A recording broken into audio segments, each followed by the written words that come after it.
How was all doing, people? Jesus Christ. Nice to see yous. I'll let you just come in, wind in. I know there's a few fucking hangouts happening in the Book of the Sun, Antonio. A couple of other ones, but I'm sure we'll get more people in. How you doing, Cafe Dudley? Spies Like Us. Have I seen you before? I'm not sure. Eternal Padawan. Dee is in the house. Right, Dee's going to be coming on shortly because Validation Boy isn't going to make it tonight, I don't think. He might show up, I'm not too sure, but last week we got some heavy trolling, which I expect. I can take it on the chin. It's more coming into the lion's den, to be honest with you, when these trolls come in. And we can call them trolls. We can call them trolls all day long. But the normal people as well, I think there is normal people. Just because they don't agree with us and they think we're trannies and shit like that, they've still got a voice. So as much as everybody was saying, oh, the troll spoiled it, the troll this, the troll that, I think it was just a normal person with a different point of view, kind of totally different outlook on life. I mean, so those people are still welcome. There's Cigar Face, how you doing? There's Sasha. Sasha might be glad to hear that VB's not here. Anyway, so we had trolling on the live stream and we had trolling in the chat. So I think VB got a wee bit pissed off with the trolling. But what can you do? It's YouTube, eh? It's just one of these things. You just can't help it. Especially when you've got such a strong opinion, like Validation Boy's got fucking such a strong opinion over everything, that you will make enemies and there will be people trying to expose you or dox you. So it's just one of these things, man. That's why you're better just getting your name out there. If you've got nothing to hide, get your name out there, and then fucking what they're going to do. Do you know what I mean? It's my name's out there. Anyway, it was a good. I thought it was a good show. It's got quite a few views, I've got to say. Pamatiti. Hi there. It's my birthday in a couple of days. It's not my birthday tonight, but I might as well have a few drinks to celebrate because it's Monday. Monday's my birthday.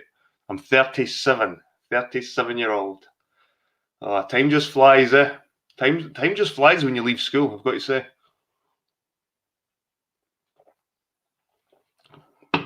Right. Anyway, what are we going to talk about tonight? Well, like I said before, this isn't scripted, so it's just like going into a bar or whatever, and you just try and strike up a conversation about anything.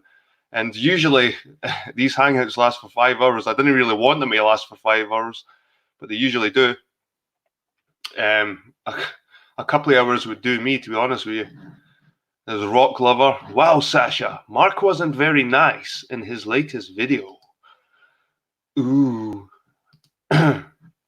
Such a white knight, rock lover. There's Cafe Dudley. Did I mention you, Cafe? Right.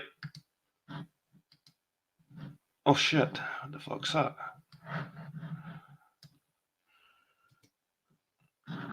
There's Barbie Miguel. How you doing, Barbie? Nice to see you. Nice to see you.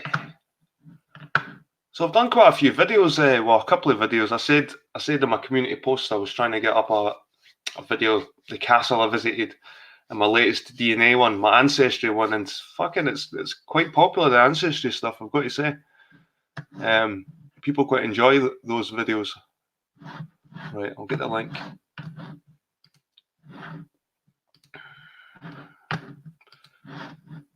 Right, D. I'm pasting. This is for D only.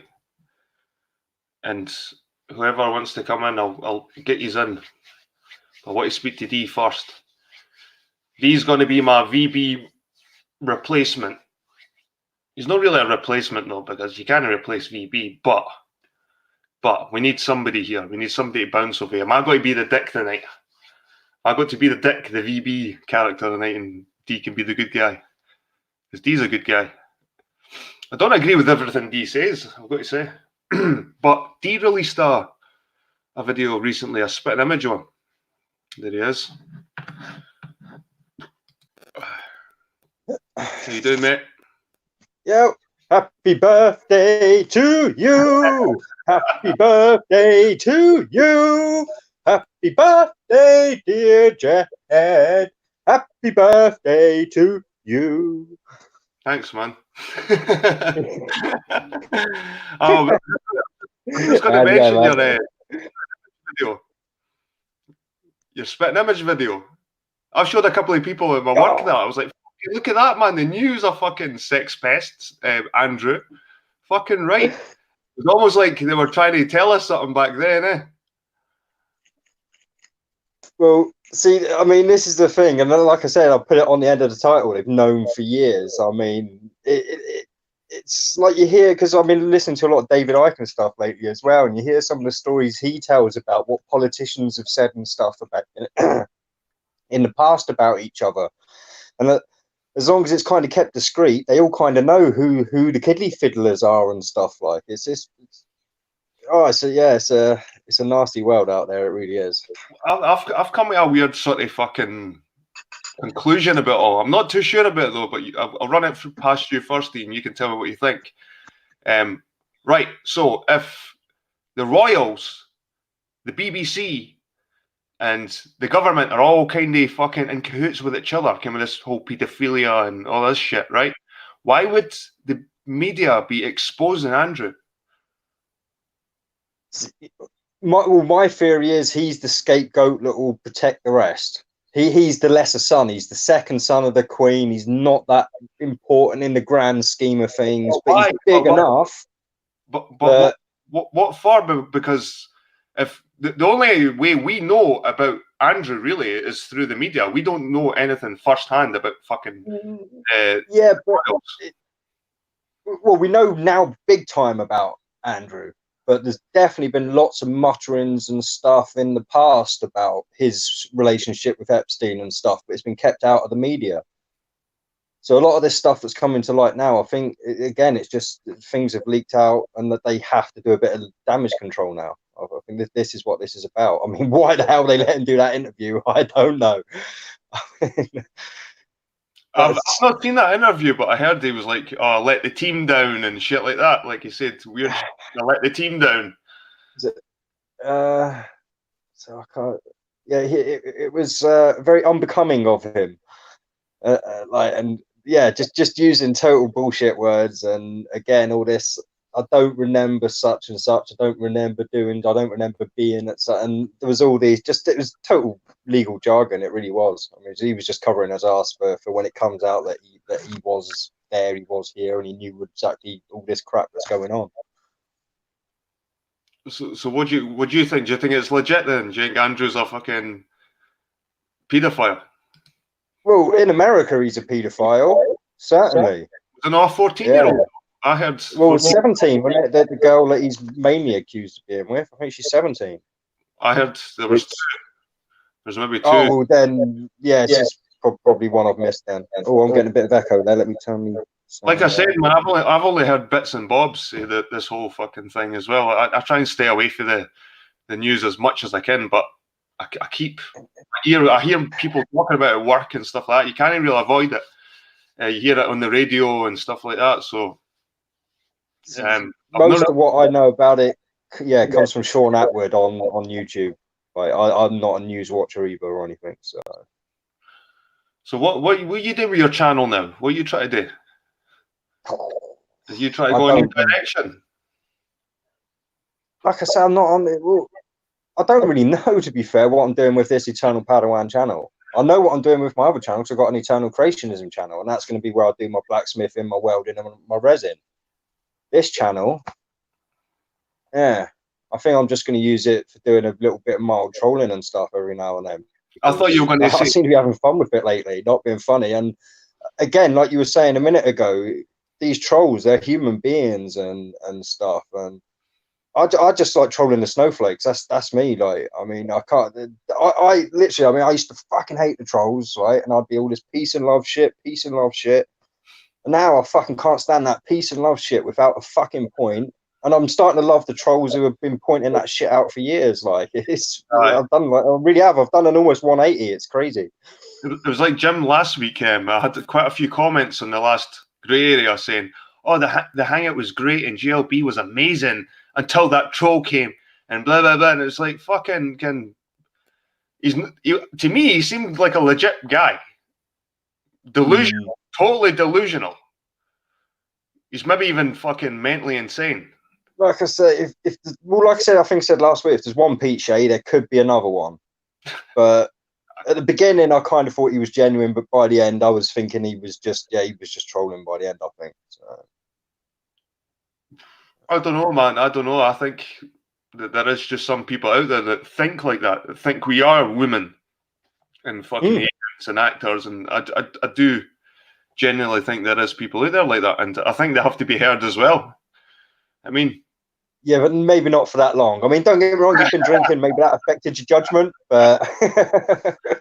I did let him too long, but then I noticed, what was it, Laurie Gale? Laurie Gale said, I was looking at the chat, I was going through the old chat, and Laurie Gale was in there saying, "I'm only here for JLB," but she was in there for like 2 hours before JLB turned up. You know what I mean? I've got these people that just hang around for the sake of it, like Laurie Gale. Well, see, Sorry, go on. It was a good one. I was just saying it was a good hangout. No, it really was. It was an awesome hangout. And like I say, I mean, that JLB, I mean, I'd heard his name before, but I'd never like come across any of his videos or him before. And he was awesome. Like I say, he's brilliant. He's quite a character. And I mean, I think Cakes has got a little crush now. There's a few things I agree with JLB, but there's a couple of other things. Like he says there's never been any wars. Oh, he's that extreme, is he? Aye. Okay.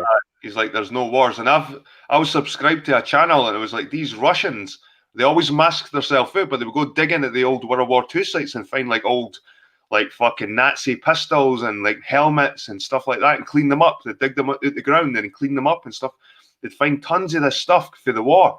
Like for dead soldiers, they'd be practically rotten. They found a plane in a swamp as well. They fucking pulled out a plane. And it's just like there's so much evidence. People always walking over landmines and stuff from leftover wars and shit. So I mean, but he reckons there was never any wars. I just shit like that, and no one died in 9/11. That's another one. No one died. No one got hurt. 9/11, and it's like fuck. Come on. For me, false flags only work if people get hurt. Aye. Right, but the media could be big enough now. Like, I suppose they wouldn't need to have hurt anyone, but I don't think that's the case. It's just collateral damage, to me. Like 9/11, like even if the buildings were empty, there must have been people fucking killed with the debris.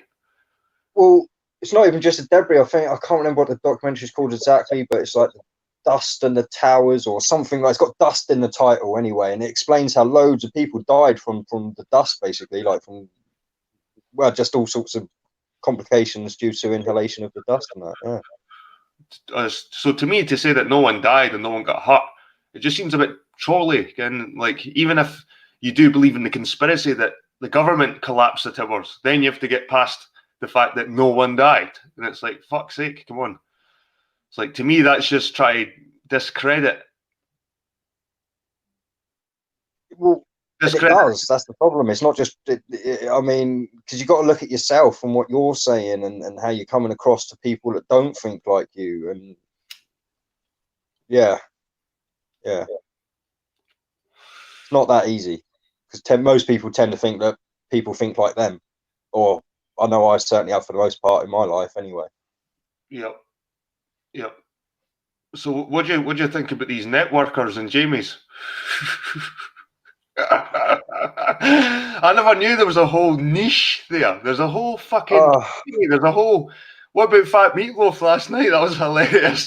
That, mate, I loved ripping into that guy. I'm not joking. That was some of the best trolling I've ever done. That really was. And like I said, I don't consider myself like a troll. I was just having a piss take. I'm not going to call it banter because I fucking hate that word. I was taking a piss out of someone. That was all it was. He was a fat fucking metalhead that looked a little bit like Meatloaf. So, but he was even fatter than Meatloaf, so I had to call him Fat Meatloaf.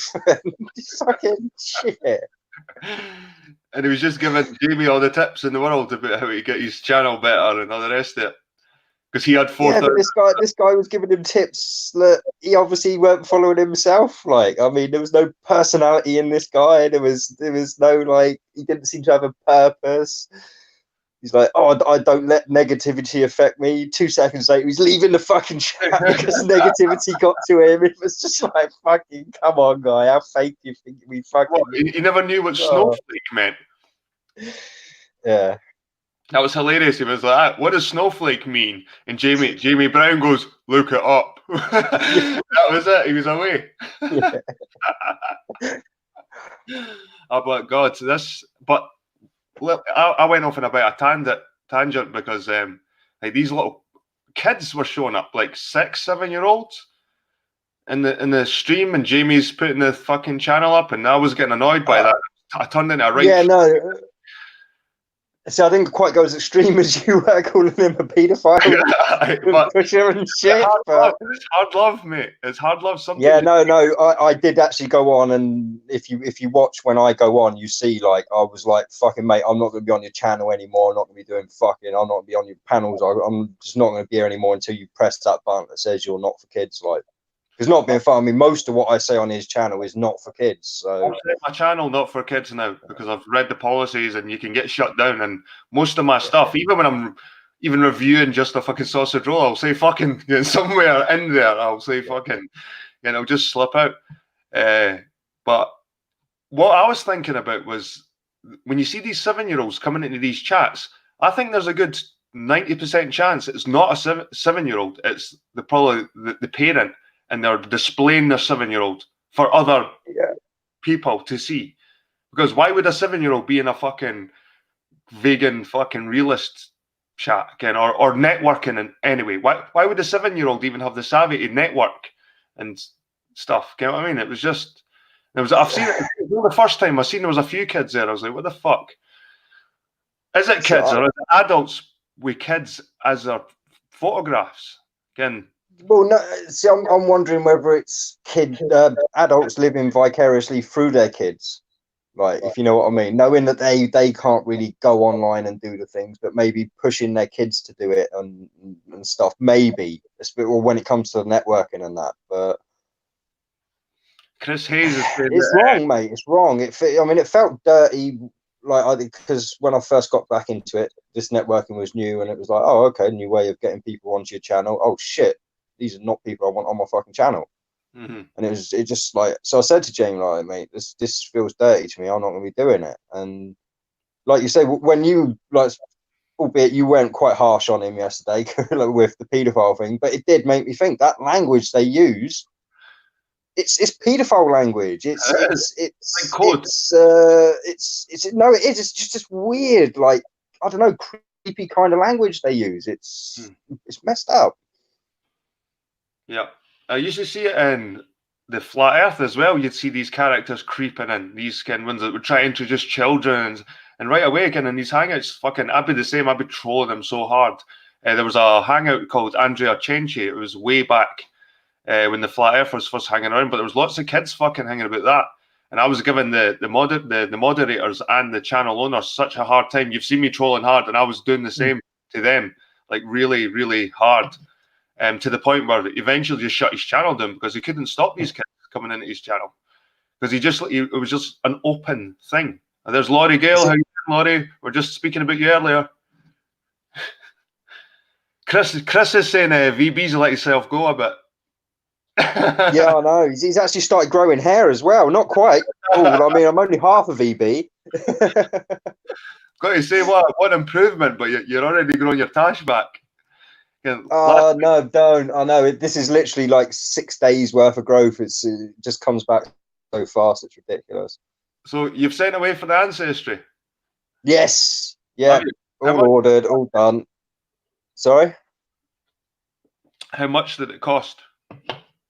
It was $59.99 with the discount, and I paid just $9.99 for the delivery, so it could take up to 10 days to get here. Mm-hmm. If I'd paid $19.99, it was 1 or 2 day delivery. But I was like, I'm not paying an extra tenner just to shave a few days off. Aye. What's your predictions? Whoa, like I say, from what I know of my family, on my mum's side mostly, is her mum's from Ireland. She moved to Liverpool, so my mum was born in Liverpool. But so I'll definitely have some Irish in there. And also from my mum's side, if you go back far enough, we have Persian ancestry. What exactly that means, I don't know. Iran, Iraq, that area, the first civilization area. That's where I've got hoping to like see in black and white, because when I was growing up, basically for some, I mean, I imagine it was because of all the bombings and stuff, but it was apparently not good to be known as being Persian or Iranian or anything like that, or having any connections to that when I was growing up. So we were told I was Native American growing up. So I literally only found out about 7-8 years ago that not actually Native American, it's Persian, and we've been lied to the whole time because family was embarrassed. So yeah, I want to see in black and white this Persian ancestry. So that's my biggest hope for it, at least. You've got quite a lot invested behind it then. Yeah, my whole identity was built up around this being Native American, and having that blood behind me. And yeah, I mean, I'd done research into the tribe we were supposed to be part of, which was the Blackfoot Sioux, and all sorts. So yeah, I mean, it's crazy shit, mate. It literally because like I say, because I had identified as that, I'd literally like take it on as an identity. Crushed me. It took me a good year or two to get over that.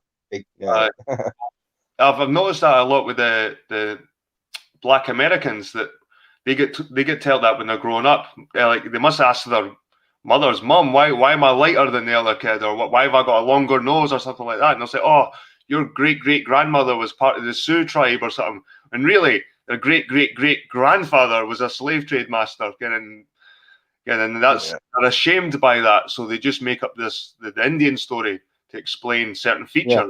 And you got sort of fed the same shit. They were like ashamed of the Persian sort of stuff, so you got fed the Native American.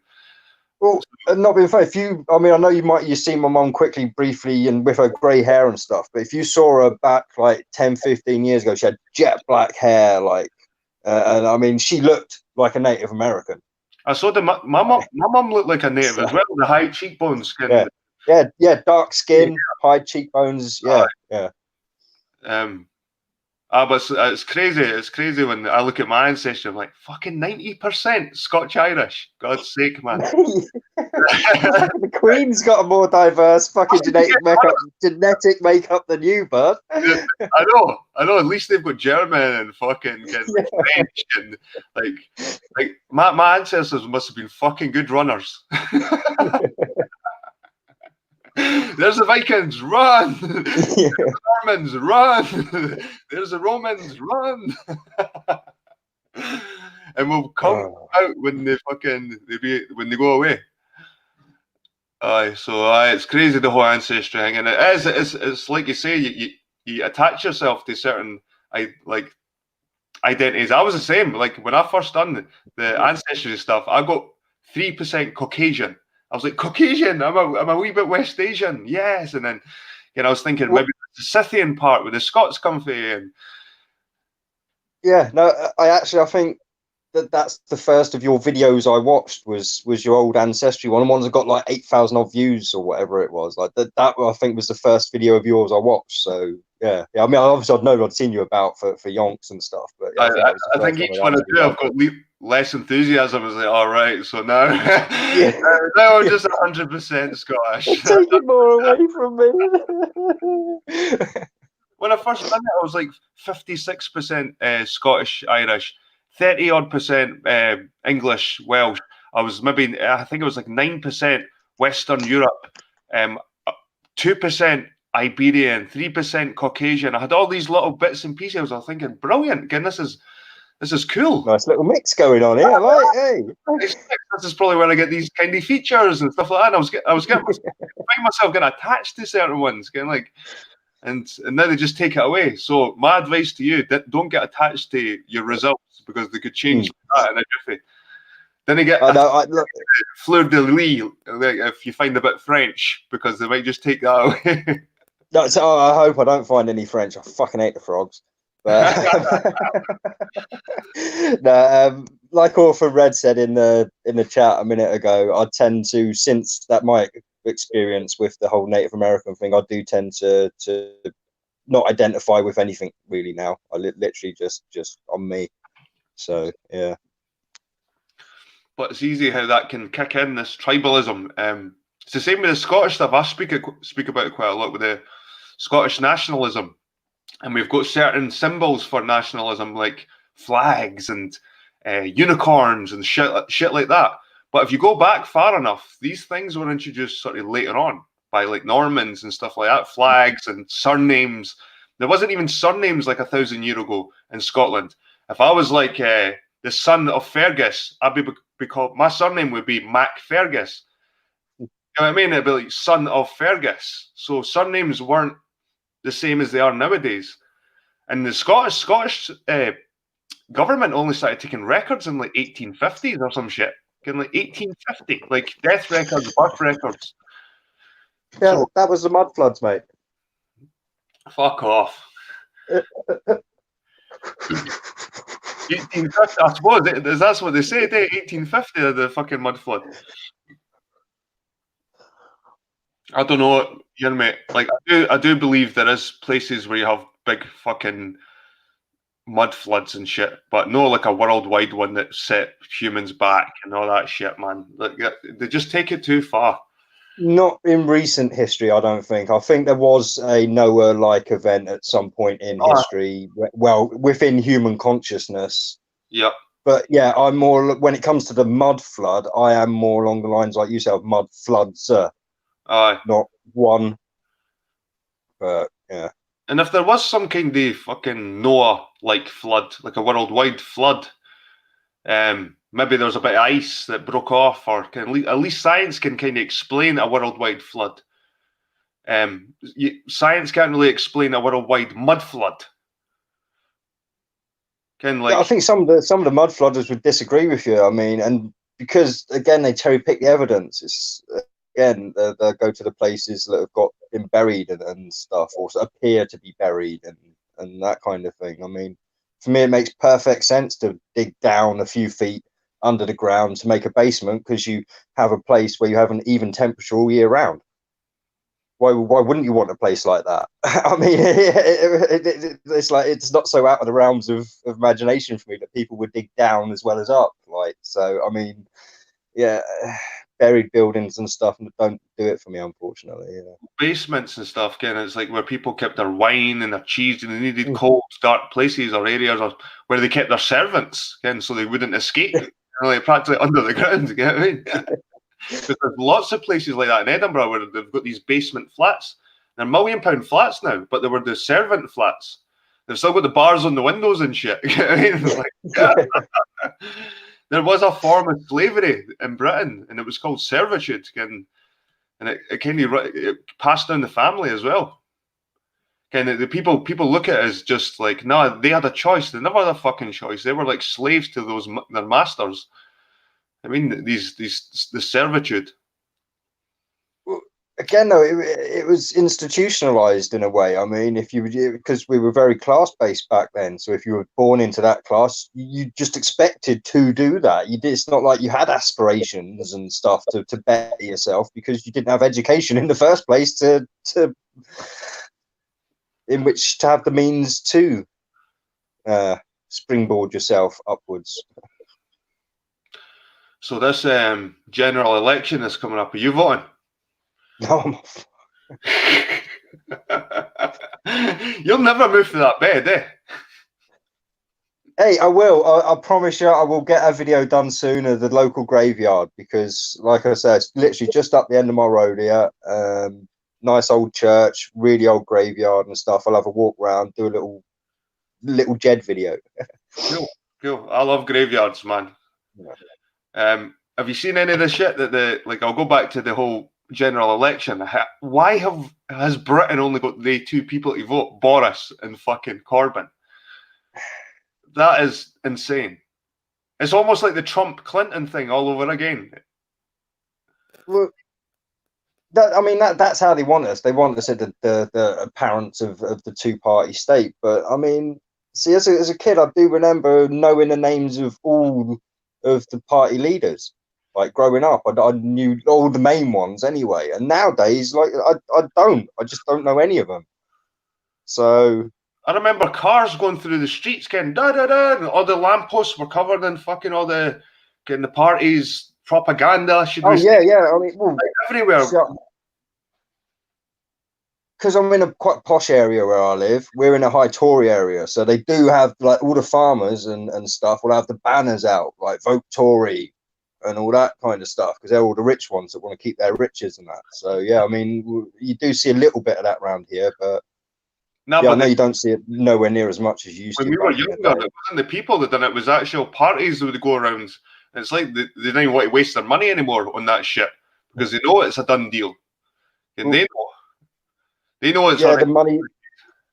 Yeah, money's better served now going into the television and radio media, like because most of the things you hear, like even in newspapers and on the radio and that, when you hear in the adverts, they're not really advertising the product you think they're advertising. They're actually like 2- or 3-fold advertising and stuff as well. And it's crazy how they get it all into you. So, but luckily for me, like I said, I don't have to go out and experience the world. So I don't listen to chart music anymore. I don't watch the television anymore. So literally most of my information really does come from YouTube and from what people on YouTube are talking about. And if something piques my interest, like this Epstein thing, I'll go off and maybe have a look into that and stuff. But other than that, it's I'm very isolated. So. And is this one of the reasons why you do come on these hangouts quite a lot? Because you are isolated. Can you go on different? I just like the fucking sound of my own voice sometimes, you know. It's a bit of therapy for me, like, because I've got strong opinions about shit, right? And I want to see some people getting up and having some action and doing it, if you know what I mean. I am a follower in this case. I'm not going to get off my ass with fractured spine the way I am and try and lead a fucking revolution. But if I see one going the way I want, yeah, I mean, don't get me wrong, I'll be there, but. Yeah, I don't see that happening, so I just vent my frustrations on YouTube to everyone else, basically. There's no such thing as revolutions, man. Fucking when you look back at all these kind of revolutions, even look at the one in Hong Kong right now that they're trying to do. Again, it's like, you know, there's some country behind these protesters. There'll be some NGO can fucking billionaire can just upsetting like a social, what they called, these social architects, can they just fucking shape society. What they call social engineers. Well, there's no real organic revolution anymore. Look at the fucking Anonymous. Look at this QAnon. It just looks like another Anonymous. Again, it's like all these fucking revolution type things are fucking government fucking driven. It's just controlled opposition. It's controlled all the way. They figured it out. Like I say, they figured it out. You control the opposition. You control the outcome of anything. Right? So when you know that, what can you do as a fucking YouTuber sitting here? It's like you got to go on your own fucking journey. You know what I mean, see, this is it. I'm not even going on a journey. This is what I mean. I mean, please, lots of go out and live your life. I mean, I'm 41. I mean, I've got 2 kids. I've been married. I'm divorced now. I've lived a life. Like, don't feel sorry for me. Like, I'm never bored. Yeah. And I'm like that. I've always got something to do. I've got books to read. I've got games to play. I've got people to talk to. Right. So I may seem like this is a sad existence, but for me, I'm happy most of the time. I mean, obviously, we all have down moments, but yeah, I mean, it's just, let's say YouTube. Yeah, no, YouTube is my outlet. It's my cathartic therapy in a way. Like, and like I said, I've met some great people like you, Jamie, Mick. I mean, Rory McPhier's. I know he's not your greatest fan, but I mean, some great people I've met out there. So, and even some of the even some experiences in the flat Earth. Like, I mean, all the fake people I was around and stuff. I mean, there's still some great people out there. Like, even as fake as they are. Dali made a good point the other night. There, I was listening to Dalibor, and the reason why he likes Jamie because he's real. He sees Jamie as a real person, and he said the world needs more real people, and it's true because there's so much fake shit out there, and even like we were talking about like these fucking so-called revolutions or these like the flat Earth. We're going to change the world. No, you're fucking no. You know what I mean? We just all these other fucking stupid fucking ideas that come out. Kind of like even this veganism stuff is getting ridiculous now, and they've got like an anti-vegan group. It's like a carnivore group, and they're just as bad. Again, they're turning so culty, and they're becoming ill as well because they're boxing themselves into one kind of food. When really it should be just a balanced thing. Eat what you crave, eat what you need. Well, like I say, I am going to do a proper healthy vegan 3-month stint. Yeah, I've started buying the stuff in after Christmas. I'm going to give it a go. I'm going to go to the doctors, pay to have a physical done, and all this stuff. Yeah, and then for 3 months, because you've seen what skinny get I am, I'm going to like proper put away some vegan, proper decent meal cooked from scratch. Yeah. And after 3 months, and go back to the doctors, get me bloods and all that done again, see if there is a decent comparison. And what I might do, if I notice a massive improvement, is just for 3 months out of the year, just do a vegan diet where I kind of detox the system and then get back into the meat eating. I mean, vegans, it sucked in because you do feel better. You will feel better after those 3 months because you'll be cutting out a lot of crap and you'll be eating a lot of like vegetables and nuts and fruit and stuff like that. And you will feel better because you're not eating your fucking usual junk that you're eating. So you will definitely feel better. But then after like maybe 6 months, a year, you'll start feeling like you're depleted in something. And because you will need an animal-based product somewhere. If it's dairy, fucking meat, something, you'll need something somewhere. So you'll have to probably get supplements eventually. And that's not a natural way to live, like taking these fucking, you're funding Big Pharma. That's who produces these supplements. I kind of get that argument, but if it is to be believed, again, if it's to be believed, I mean, even meat eaters need to be taking B12 supplements because there's just not enough of it in our diet anymore. Because we used to eat food from more local sources, so it still had little bits of dirt. I know where you're coming from, but it's no B12. I think it's vitamin D in the sunshine. Like, because, like, especially me in Scotland and you, I don't know yourself as a Brit, we get hardly any fucking sunshine. So, and like, at the end of the day, the only way you can really get it is supplements. So, you can't get it in any food. I mean, I personally don't get a lot of sun because, like you said, I spend a lot of time in my bedroom. But I'm lucky enough to live in a part of the country where it's not massively warm when we get the warm weather, but we tend to have more sun than most of the rest of the country. So, if not the high temperatures, because I live quite close. Literally, I mean, the sea is just over the hills, right, in my view. So, I mean, we're quite close to the sea, so it does tend to keep us cooler. But yeah, I mean, we definitely get some decent weather. Much better than Scotland. It's probably always a few degrees warmer down there.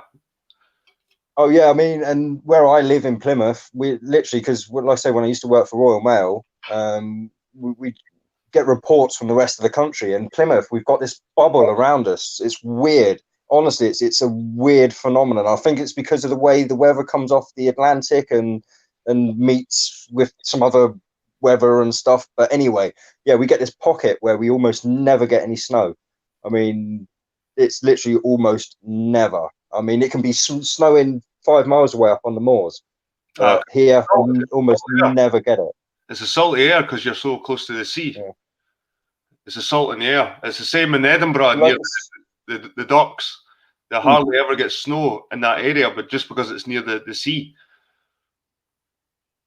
Yeah, and like I say, we do get this, like I said, a slight weather phenomenon from the Atlantic. We're always, I think, kept slightly above the colder temperatures during the winter, and we're kept slightly below the hotter temperatures because of it in the summer, kind of thing. So, yeah, we're quite a temperate part of the country. So. There's Lauren in chat. Do you know of Lauren, Zero Infinity? No. He does his own hangouts and stuff. Zero Infinity. He's one of these guys I've got like a 24-hour fucking. He's always got a stream going. So if you're bored and there's no one streaming at all, you can. Zero Infinity's probably got a stream running. Yeah, no, like I said, I never get bored, but yeah, no, I'm always looking for new things to go and see. So, when you get your Chucky, when you get your kicks at Jamie and his mum trying to figure out the fucking how he start. Oh. When you say it was hilarious. When you say Chuckle Brothers, I was thinking Jamie's too young to even get that. Yeah, he don't even know what Chuckle Brothers were. But we use it in my work. Well, we used to use it in my work because we're removal men. Chuckle Brothers removal men. Aye, to me, to you, when we can't get to me, to you, it's me. And we had this guy that actually looked like one of the Chuckle Brothers because he had the fucking moustache and that. The 70s porn star stash. Aye. Well, fucking, is it no Movember or some shit? You know when it be growing a moustache for the men? Movember. Yeah, I don't do the fads like that. Like, no, I mean... we didn't have to wallow men. Charities. I mean, I don't do charities at all. I mean, I don't even put my pennies in a charity jar. Like, I mean, just because I found out all this shit like about charities and stuff. Like I just wouldn't know who to trust. Especially like when you hear about fucking like big ones like Oxfam and fucking even Live Aid, like places like that. Like I heard like the people in Africa only got 20% of the money that was raised and shit like that. People are starting to realise that these charities are just big fucking money swindlers. Well, it's also a great way, like I say, tax relief for these big companies and stuff. So it's a great relief for the elite. The whole art industry. I mean, totally going off on another tangent, 45 degrees there. But the art industry, the reason all these rich people are paying like millions of pounds and stuff for these paintings aren't because the paintings are worth millions of pounds. It's because they've figured out a way to launder money. Like, yeah, I'll buy that painting off you because I want to give you £1 million, not because that painting's worth £1 million or whatever, if you know what I mean. It's crazy stuff.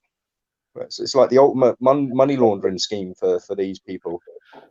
What if art is becoming so precious because there's going to be a new world order, a new socialist, fucking communist sort of world order, and art's going to be kind of like fucking seen as illegal, kind of like Equilibrium. If you see it. Oh, I love that movie. Yeah.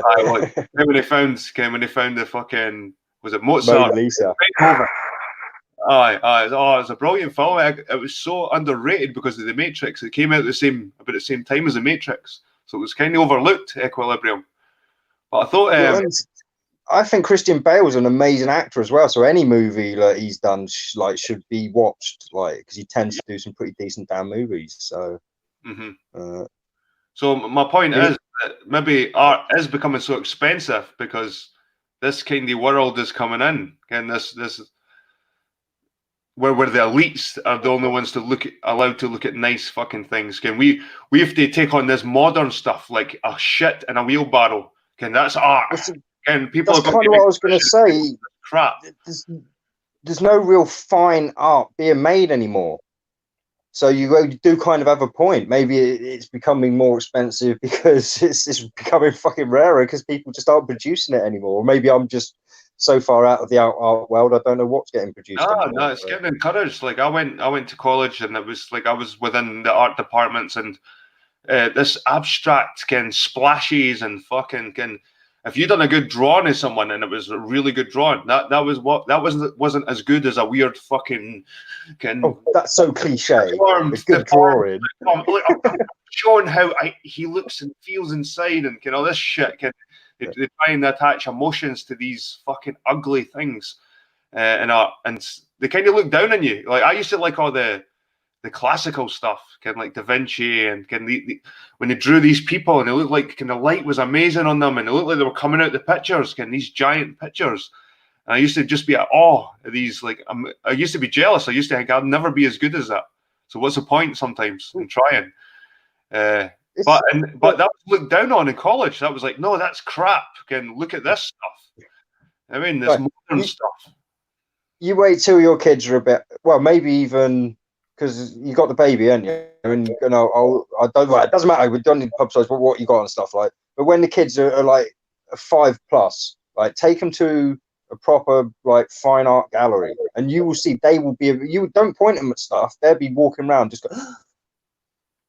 Honestly, you think kids would be bored of that stuff? I've taken my kids many a times to the museums and stuff, because you can get into them for free a lot of the time, and they'd be fascinated every time. I mean, it's amazing. It really is. Kids love that stuff. Yeah, we've got the Museum of Scotland in Edinburgh, and I've took my wee man, and you could be in there all day and still not see everything. You know what I mean? It's such a huge place, and you're right, they're at awe at everything. But how much of it is fucking real? You know what I mean? How much of it is fucking real? Yeah. Are you just showing your kids bullshit? You know what I mean? These plaster casts. Well, the narrative of history, I do believe, has been mostly faked. A lot of the events of history, I think, are pretty. There's enough evidence for me to go, okay, these kind of things happened.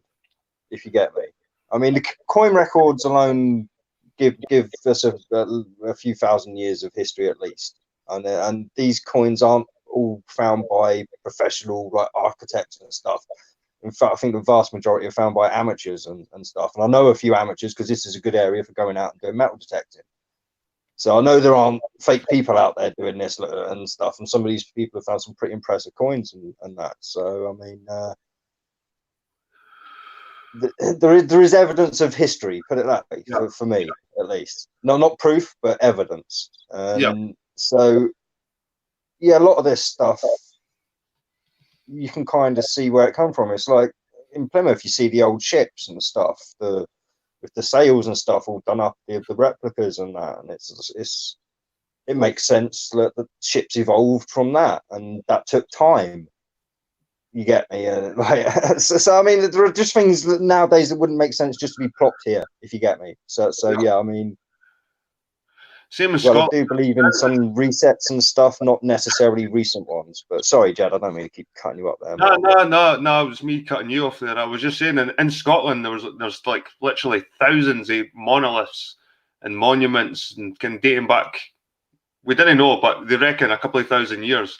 Why would someone be going around just burying these things under the ground and we call them cairns? It's like burial cairns. And why would they go around making these burial cairns everywhere just to deceive people that history again is fake? Again, I do believe we have came very quickly though. There's something about history that is fucked up. Like from just before the First World War up to now, the technology has been so fucking quick. Again, we're like horse and cart 100 years ago, and then fucking boom. Yeah, but such a big innovation as electricity and petroleum. Why did it take so long? They are game changers. So you can kind of see how things would accelerate so fast with all these new discoveries. I get that, but why has it took so long? Why have humans been on the planet for so long, and now they just discover in the past 100 years electricity and stuff like that? Why did not discover these things longer ago, 500, 1,000 years ago, if we've been here on this planet for so long? See, there is evidence that it has been technology in the past. I'm not going to go Tartaria on you or anything, but the ancient Egyptians and stuff, it does seem like they, from the pictures and stuff, and this could be conspiracy pictures, but it does seem like they had some rudimentary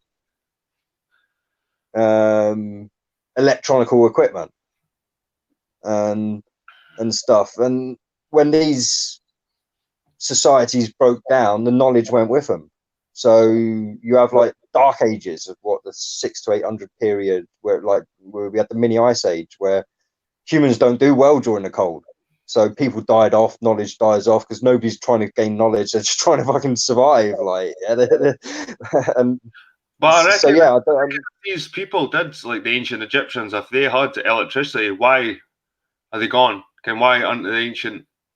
They would have advantage over every other civilization on that planet if they had the secret for electricity. So no, because maybe they just knew how to harness it into light bulbs and useless stuff that it wouldn't help in a big war or help progress them massively. I mean, there are many uses for electricity that aren't game changers, but. But even with the light bulb back then, it would be like fucking and to ancient people. If you stood there with fucking 2 light bulbs in your hand, and go like that, really scare them away. And no, see, I don't believe they'd be like, "Oh my god, what's that? Oh, you must be some." I think they'd be like, "Oh, wow, give me that. You got there? Give me that. Hey, how did you do that?" That's what I think. I really don't like. I think we've been brainwashed to think these ancients were thick-ass people that didn't know how to ask questions. But sorry, go on. No, I just think fucking technology just came so quick in the past. It's just strange how it never happens sooner, kind of thing. If we've been here for so long. Well, what is it? Mainstream history puts us at 250,000 years as modern man. Yep. And only in the last 150 have we suddenly become highly intellectual beings that are able to master the atom. Do you believe that as well? The whole splitting the atom.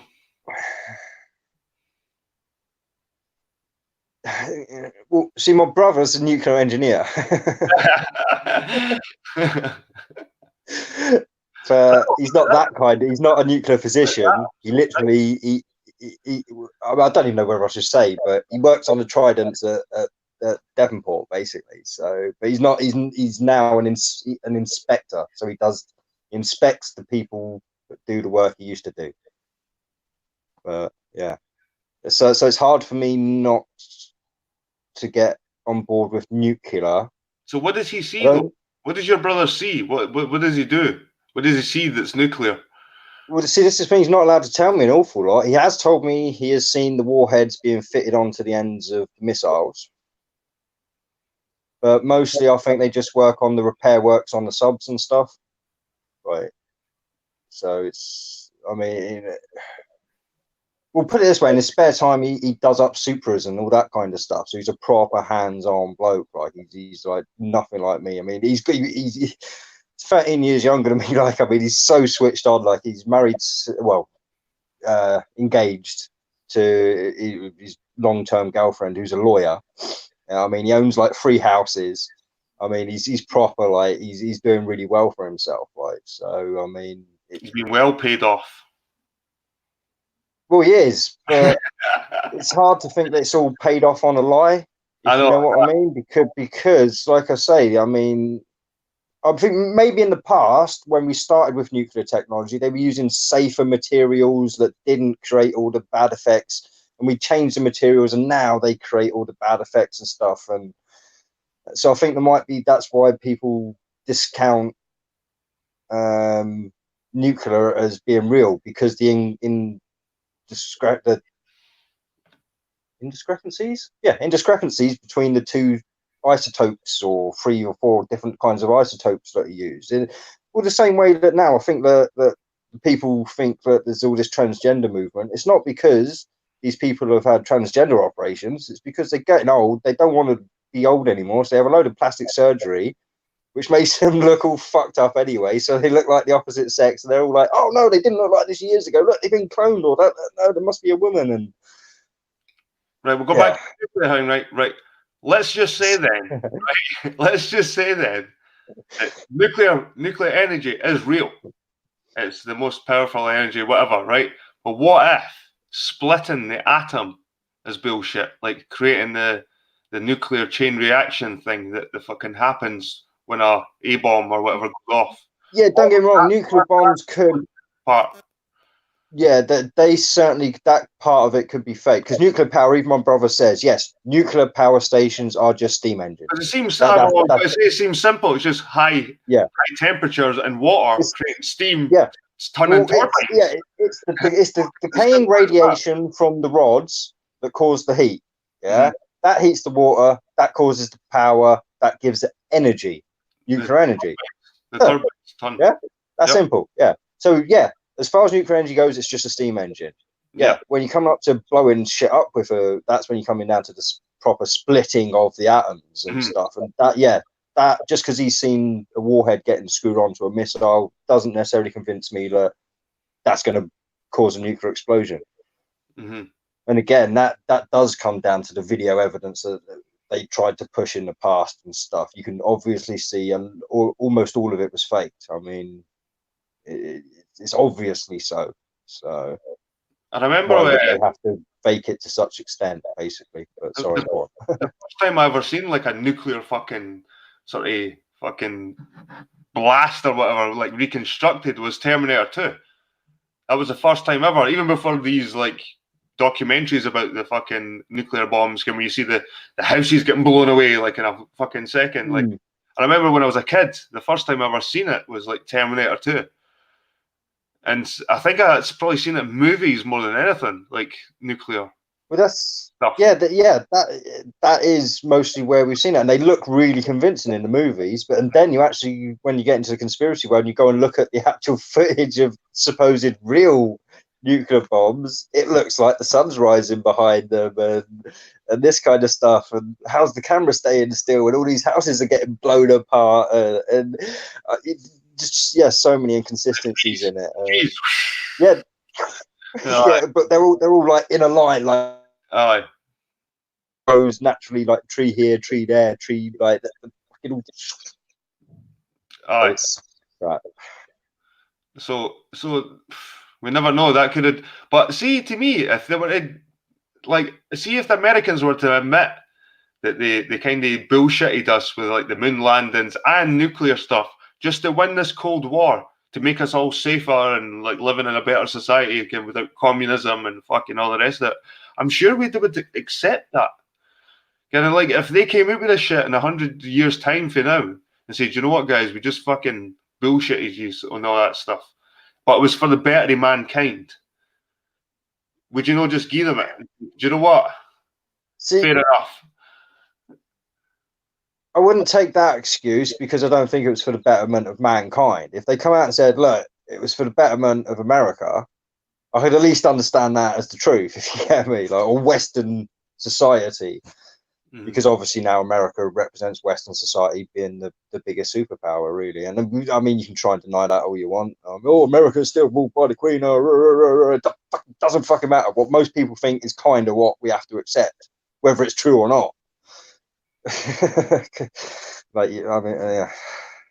So I'm a bit ranty. I'm kind of tired, to be fair, mate. And yeah, this is. I do apologise, guys.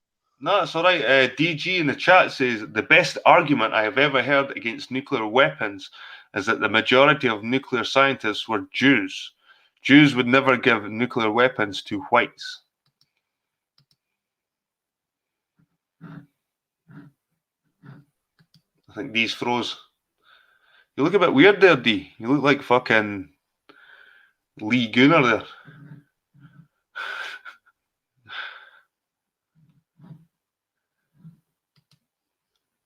Spies Like Us says, we really don't know how long we've been here. It sucks.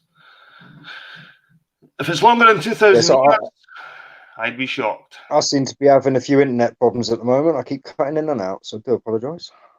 No, that was the first time, man. And it always kind of happens, eh? Well, to be fair, I mean, weather is that kind of weather where you tend to get internet problems, if you know what I mean. So, yeah, I mean... Saturday nights are busy as well, eh? Like, Meme Luke says, I think the North Korea nukes might be fake. They are testing them underground. Probably just dynamite shoved in a cave. Like, that's another good point. Like, how the fuck could, like, somewhere like North Korea have nuclear, like, technology? Like, they can hardly feed their people. Because they're funneling all their money into nuclear research. But no, and again, all this underground testing and stuff. I mean, it doesn't make sense to test underground because you're ruining your own soil, your own water supplies. I mean, and all this kind of stuff. What you just said there was a good point, though. They're funneling all their money into it, and that's another thing you could maybe say the Americans done, like made the Russians think there was this big nuclear bomb, so they would, same with the space race, so they would invest all the money into that technology when really it was impossible. They were never going to get to space. They were never going to fucking build a nuke. And that was maybe the way to deplete them, was feed them. Yeah, no. So they'd funnel all their money into it.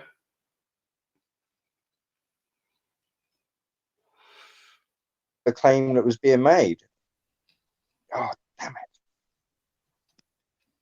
You were cutting out there, mate. Just cut the end. Yeah, sorry, I don't know what the fuck's going on.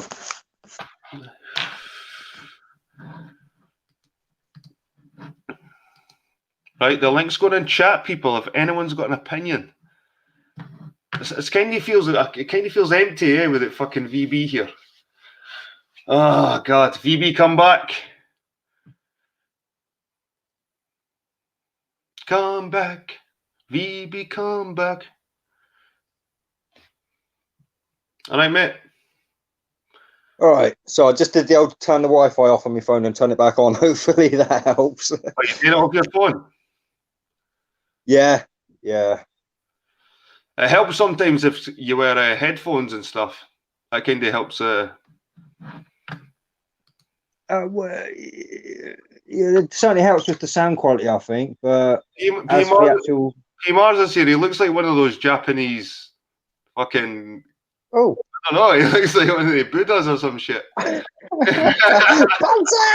How you doing, mate? Your teeth are looking nice. I've got my teeth done, actually. I've had so much dental work done the past few weeks. You may have noticed my snizzle tooth's been clean. It's clean. It's clean, look. Snizzle tooth. I had root canal surgery, and it was like 3 sessions, man. Oh, fuck the pain. But they saved the tooth. But I had a hole going through the top of it and coming out the side. I could put a toothpick like diagonally through this tooth, eh? Oh man, but they saved the tooth, but the root canal was brutal, and they gave me a filling, a crown, a fucking scaling polish, and an intense scaling polish. Fuck. Ready? My teeth have been through the fucking works the past few weeks. How you doing, P? Anyway, you're looking good, mate. The beard's looking thick. I'm depressed. What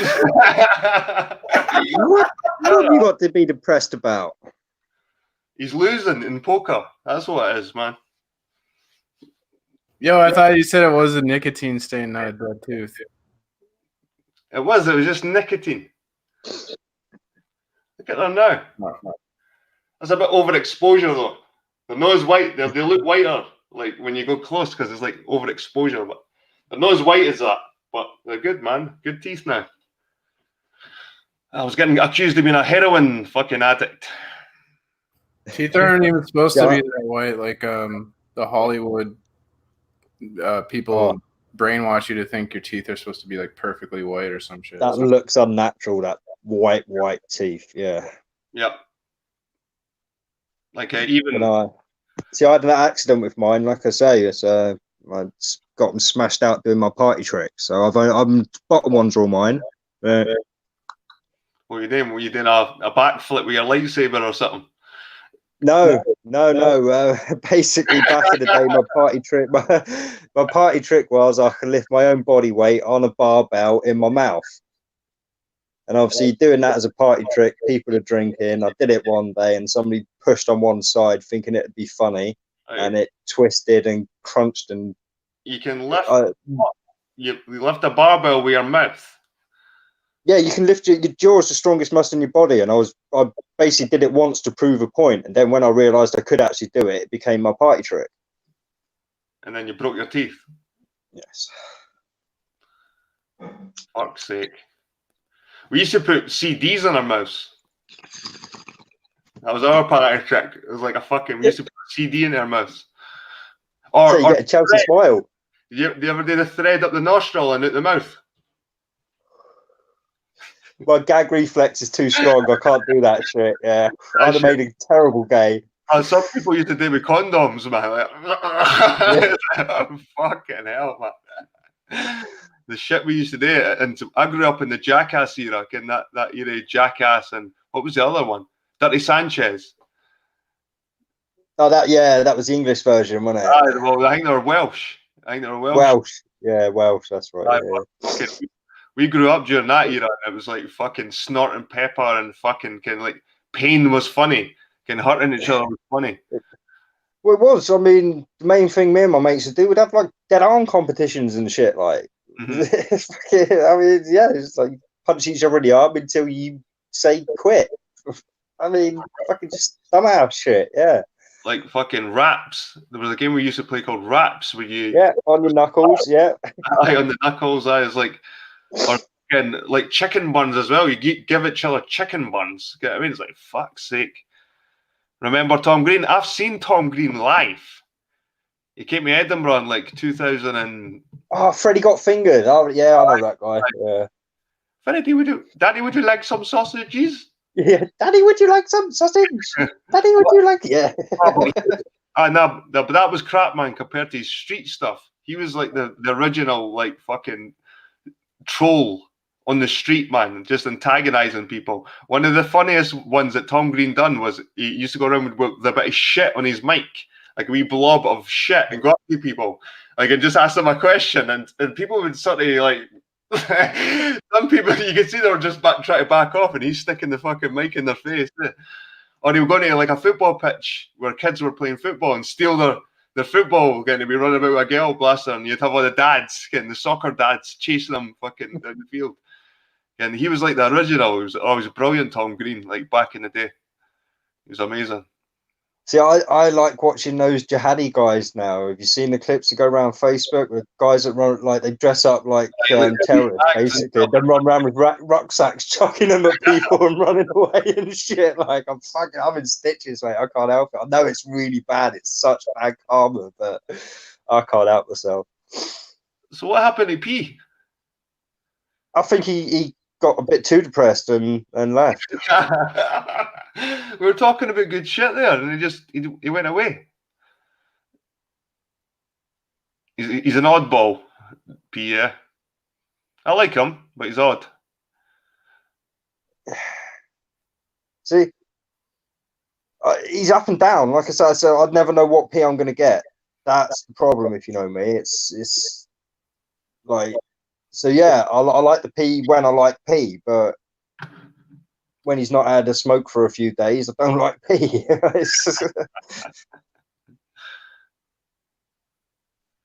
He does have some good streams, I've got to say, like educational ones, but hardly anyone watches those ones. People like his fucking, was it Dave? One of his most popular ones is like Dave Chappelle wears the dress. Do you remember years ago, Dave Chappelle, when he was going on about the elites trying to control him, and he fucked off to Africa to get away and things like that?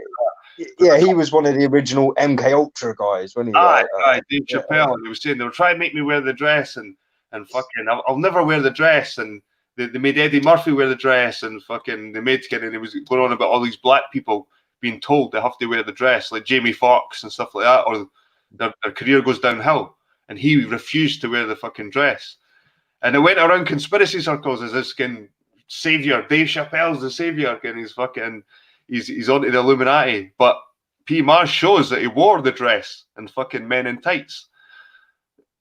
He wore the dress years ago. I remember that movie. I'll have to go back and watch that. I actually remember that when it first came out, man. Yeah. I think I went to the cinema to see it. Oh my god. He wears a big fluffy dress, man. So, and it's I think P's had about fucking, I don't know, maybe 200,000 views on it. That's some good shit. So that's it. I mean, I do tune into P occasionally. I very rarely get into his chat, but yeah, we've got a guest in the background. We've got a guest, mate. Look. Hey, how you doing, Mean Look? Yeah, I'm good. How are you? Good, mate. Yeah, okay. Hey, D. Any subjects that tickled your fancy? We were talking about. No, but I watched your video on that yew tree. Yeah. Pretty cool, eh? Yep. And you is Jew, right? Well, the letter J is quite late to the English alphabet. I think the letter J was only introduced in like the 1685, like late 15th century, something like that, whatever. So before it was called a yew. Well, it's never been called a yew tree, I suppose, but you could say that you, like Joseph, yeah, and it could be called and interpreted as a yew tree.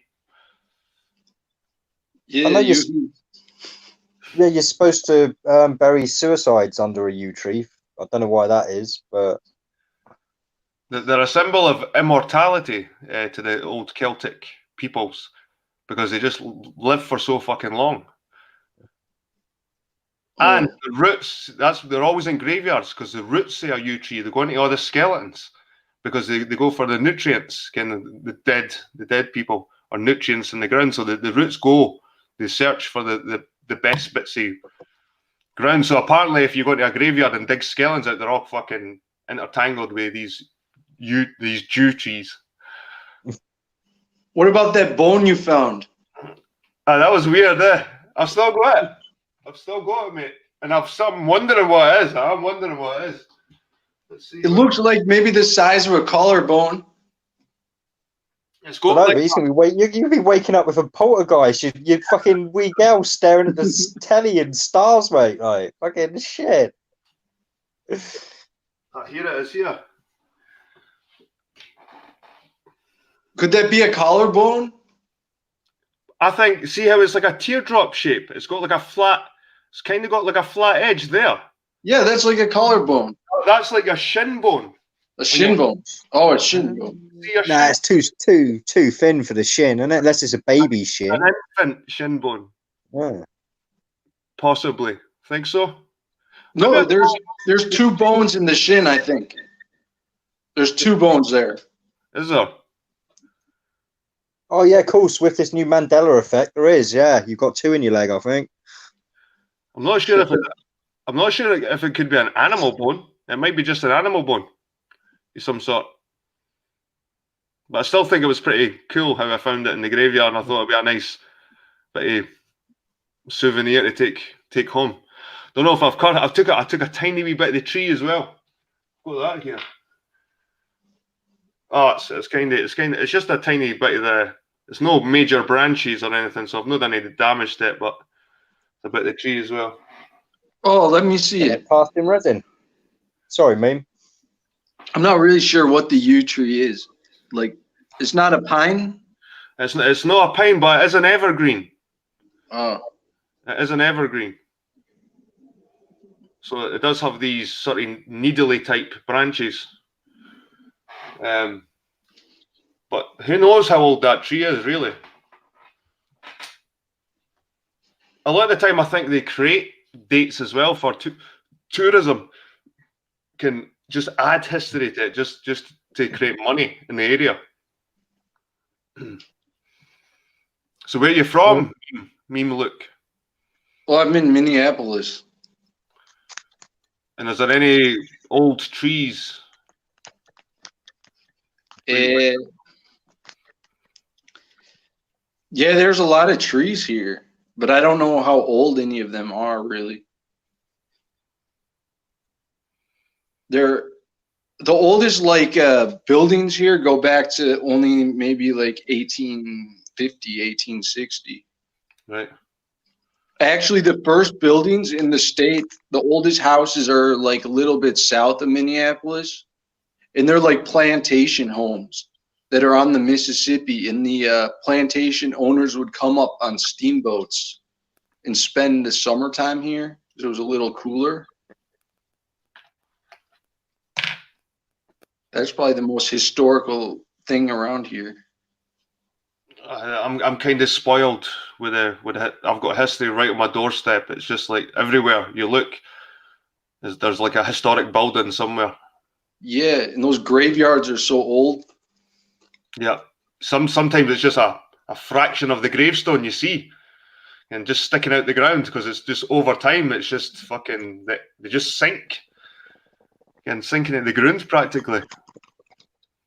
Some of the art on the gravestones are amazing too. Kind of like the memento mori ones, the ones with the skulls and the symbols for the trade the person done. If they were like a blacksmith, they'd be like a hammer and just all the, and you find that the further you go back on the gravestones, the less and less Christian they are.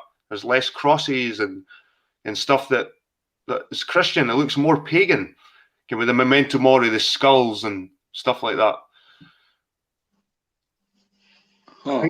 Before the 1700s, kind of. Well, even the name like Macbeth, I mean, Beth is means a house in Middle East. Yep. And I think Macbeth was demonized in Shakespeare, and he was kind of demonized as this like villain in Shakespeare, because everyone knows Macbeth from Shakespeare, usually most of the time. They don't actually know. Forced to study him, weren't we, in England? It's almost like required reading in secondary school in English. Yep, but it's just fiction, eh? Shakespeare's just fiction. When really there was a Macbeth. There was a real Macbeth, and that whole story was to demonize Macbeth because the Stuart dynasty wanted control of Scotland. But there was other kings kicking about. They were like, "Fuck you, Ken. We were here longer than you. Ken, we want control of Scotland." So the Stuart dynasty, they were involved with Shakespeare. Shakespeare might have been a fake person as well. Ken, who knows who the fuck Shakespeare really was? I can't remember some woman was supposed to have written for him, wasn't she? I can't remember the name. I'd like to say I'm tired at the moment, but yeah, no, it's not going to come to me. Sorry. Aye, so Beth, is that a name of a house? You saying? Yeah, and the Mac too. Even it could be another word that has like a Arabic or Hebrew kind of sound to it. It means son of Mac. Son of. Oh, that's what it means. Yep. So if you're like Macbeth, he was son of. So his dad was called Beth. He was son of Beth, Macbeth. But really, to talk about language and to say like, oh, there's a word in Arab or something that sounds like an old English or something. We don't know where these came from. People, they went back and forth. The Christians came there early on, and then the Normans came down to the Middle East too. Yep. They conquered the Middle East as well. Like when I look at the conquest of the Normans, it's amazing how much they conquered in so little fucking time. And between the Battle of Hastings and the takeover of like Jerusalem, there's fucking like 50 years or something. How the fuck can they do that in such a short period of time? The Normans. Like with a massive amount of will. How could we not do that today? But it's never really taught to us, and that the Normans really took over everywhere. Took over the whole of Britain, Ireland, France, Spain, and like the whole world was taken over by the Normans, really. Everyone talks about the Romans being behind, the Roman Catholic Church, the Romans, but Normans, I think Normans are closer connected to this shit. Like the families nowadays are more maybe closer linked to the Norman families from back in the day. The Scots have been tricked. We've been given Normans as kings and queens and shit like that, and we've worshipped them. We put them on a pedestal, like Robert the Bruce. But his dad was De Brus, D-E Brus, B-R-U-S. He was a Norman. He was a Frenchman. So these people snuck in. Well, see, this is the thing. There was 2 languages spoken in England up until, I think, the 12, 13, 1400s. And it was basically the royals, the aristocracy, they spoke French. The peasants spoke what we know as now as English or Old English. Yep. So, yeah, it was crazy stuff. And it's the same in Scotland. Like we celebrate the lion on the yellow background. And meme Luke might be interested in this. It's the same flag as Israel, the lion kind of Judah, the Lion of Judah, that blue lion is that a blue lion they've got on a white background. But it's the same as the Scottish one. It's a fucking lion, the lion rampant. And people get tattoos of this. And this is the Stuart dynasty. This is the Stuart dynasty. These were French. And people are celebrating these people like their own people when they were kind of invaders. Just like the way the Queen is now in Britain. She's fucking like from the German fucking line. And it's kind of a foreigner sitting there ruling us. I mean, she's a head of state. She's ruling us and she's a foreigner. Like you said earlier, I'm more fucking British than the Queen. Fucking. And it's happened everywhere. It's happened everywhere. We've been deceived into thinking these people are our people. When they were alien, and there were foreigners that come in and took over. What they were good at, the Normans, was blending in with the locals. They would adopt the languages, they would adopt the customs. That was one thing the Normans were good at, was blending in. And now we're sitting here now, and we didn't really realise that it was Normans, not Scottish people, like Robert the Bruce. Oh, he was held as a great Scotsman. Even William Wallace. You watch Braveheart and William Wallace, and this hero for Scotland.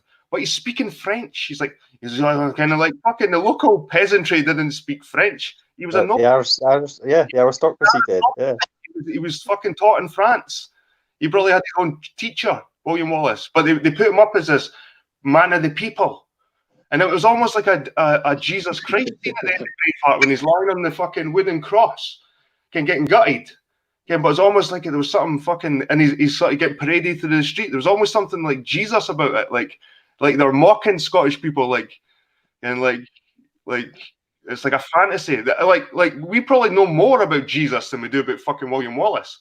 Like we know like fucking Jesus's mum was called Mary at least, and I don't know who William Wallace's mum was. I know where Jesus was born, Bethlehem. William Wallace, fucking Scotland. And see the Battle of Bannockburn, this big battle that was celebrated. The Battle of Bannockburn, yes, the best battle. We defeat the English with only 3,000 men, and they had like 20,000. Blah blah blah blah blah. They don't even know where the site is. They don't even know where the fucking battle where it happened. Oh, there's loads of places like that. Yeah, a lot of the old battles. It's like you say, it's for tourism purposes. They name like a field it happened in, but it didn't really happen there. It just happened in that general area. They're not sure exactly where, but yeah. What about the story though of the battle? Do you believe that when there was like a what would you call it, like a parlay, and they sent out a representative from the English that Wallace cut his head off? He probably did do that shit back then. I believe, kind of, if they were at war with each other, that those kind of things happen in war. And if you send a messenger, like there's a saying, "Don't kill the messenger," but sometimes it does happen. You know what I mean? It's that's the only thing I know about Wallace. I believe he was just as brutal. Like the English seen him as a terrorist, but we the Scots put him on a pedestal like he was a freedom fighter. But really, nobody really knew much about him until Braveheart in the movie, and then everybody's like, they think they know about William Wallace. If they can put Che Guevara up as a freedom fighter, right, in recent history, I'm sure they can easily adapt the story of William Wallace to make him sound like a even man of Nelson Mandela. Nelson Mandela. Yes. Oh, yeah, he was a nasty bastard, that motherfucker. Fucking nasty. He was blowing up schools and shit. You know what I mean? But on apartheid. No, I just remembered something. I made a mistake. The story that I was thinking of is about Robert the Bruce. And so he had all these really brutal stories about him. And in the movie Braveheart, they made him look like he was some sort of, pushover. Wimp. A sniveling wimp. You couldn't be a sniveling wimp back then. No. Robert the Bruce. If you look through history, he kind of the crown was up for grabs in Scotland. And there were so many claimants. There was like 4 or 5 or 6 claimants to this throne because everyone thought they had some kind of link to the old kings. And Bruce was one, and he started killing them all off. All the claimants, he started killing them in churches. He got excommunicated, Bruce, apparently, because he set up a meeting with one of the guys that was going to get the crown and fucking stabbed him. He stabbed him in the church. I mean, that's real history. You don't see that in Braveheart. You see him sniveling and, Dad, no. Why do you have to do that, Dad? And his dad's this leper fucking say guy, like fucking, yes, like a Sith Lord. Aye, he was. He was like the fucking Sith Lord. Yeah. Like, what the fuck is this? Like, people attach themselves to this bullshit. William Wallace, Braveheart, fucking all this junk. We go around with kilts on skirts, saying, yeah. You know what I mean? When I look in ancient history, I look at ancient carvings of Scottish people on Pictish stones and shit. They're wearing trousers. They're on horses wearing fucking trousers. And these stones are like 2,000 years old. So we're fucking these kilts. Where did these come from? And where did this whole shit with guys wearing kilts? It's freezing in Scotland. We're not fucking stupid. We don't walk around in fucking dresses. Like, what the fuck is that? Like, even whiskey, a national drink. I did watch a timeline thing not too long ago with Tony Robinson, and they tried to explain that the reason that they wore kilts was because it was all muddy and swampy in the areas they were fighting, so it left their lower legs free to be able to not get bogged down in their trousers and all this kind of thing. But also later on, when they did get all muddy and wet and heavy, they could just pull it and let it off, and they'd fight naked. Honestly, it was ridiculous. The explanation was ridiculous, but this is what mainstream is teaching. So, this is what I believe. This is what I believe. I believe Scots wore trousers, but they wore a wraparound, kind of like a long piece of texture. Like you said, it's fucking cold up there. You want some material covering your core. Right. So they wore a big giant wraparound, and that would be good for the snow, for the hills, for sleeping, kind of if they're out with the sheep or whatever it is, kind of this big giant bit of cloth. But they never went around with bare legs and no kind of the balls hanging out, kind of like a real Scotsman wears no underwear and shit like that. You know what I mean? It's like that was like, the Carry On movies, though, wasn't it? I think that got made that famous, wasn't it? I think these kilts are just a ceremonial thing that the royals brought in. You know what I mean? Quite late on, and we've just attached ourselves to it. Wear them at weddings and at funerals, and fucking, you see them on Braveheart running about with their kilts on, kind of, it's like showing their arse off. You know what I mean? It's like such bullshit. Hey, it's like that in Africa. That's like that in Africa now. You know what I mean? But I just think we get attached to our nationalism, our patriotism, and we need to be careful what we get attached to, because it could all be just bullshit at the end of the day. Well, this is the thing. We are all human. This is the thing. We need to find that commonality and just realise that don't impose your will on others, and everything pretty much goes smoothly. Mm-hmm. I'm going to get a beer. I'll be back in a sec, guys. All right, man. I've got to say there, Meme, look, I am loving your hair, man. I'm so fucking jealous. Yeah. Do you think it stays out of my face because it like burns off when I smoke, and when I eat it off?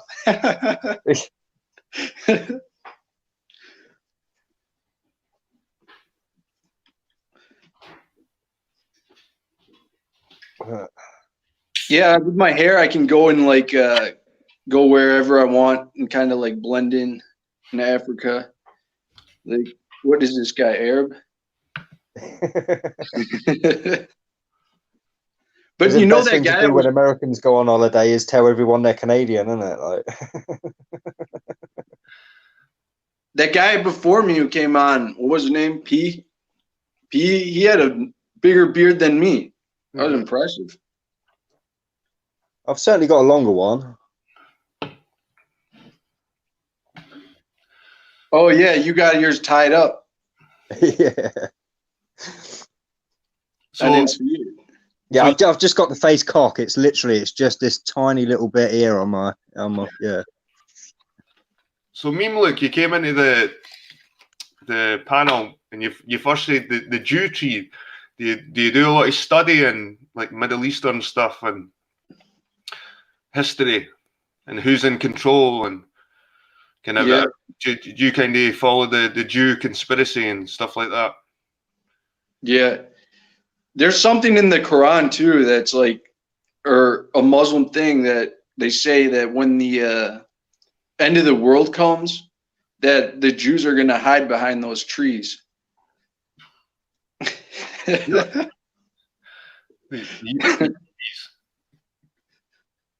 I sound like a robot? No, you sound fine, mate. Oh, you went up for a second. So do you believe that Jews run the world and stuff like that as well? Well, I mean, I think they're responsible for like a lot of the things happening in the West, like the economic things. You know, I'm not gonna go and say like they've been in control of like Islam and Christianity since the start, that kind of thing. But definitely today, they're bigger than they have been, I think, in the past. Yeah. And the thing is, if the Jews were that powerful, they would have created their own country. They needed us to create Israel. And if they were the most superior race, if they're the superior race, why did they need like Britain to fucking create Israel and do all the work for them to create this country? Because it legitimizes them.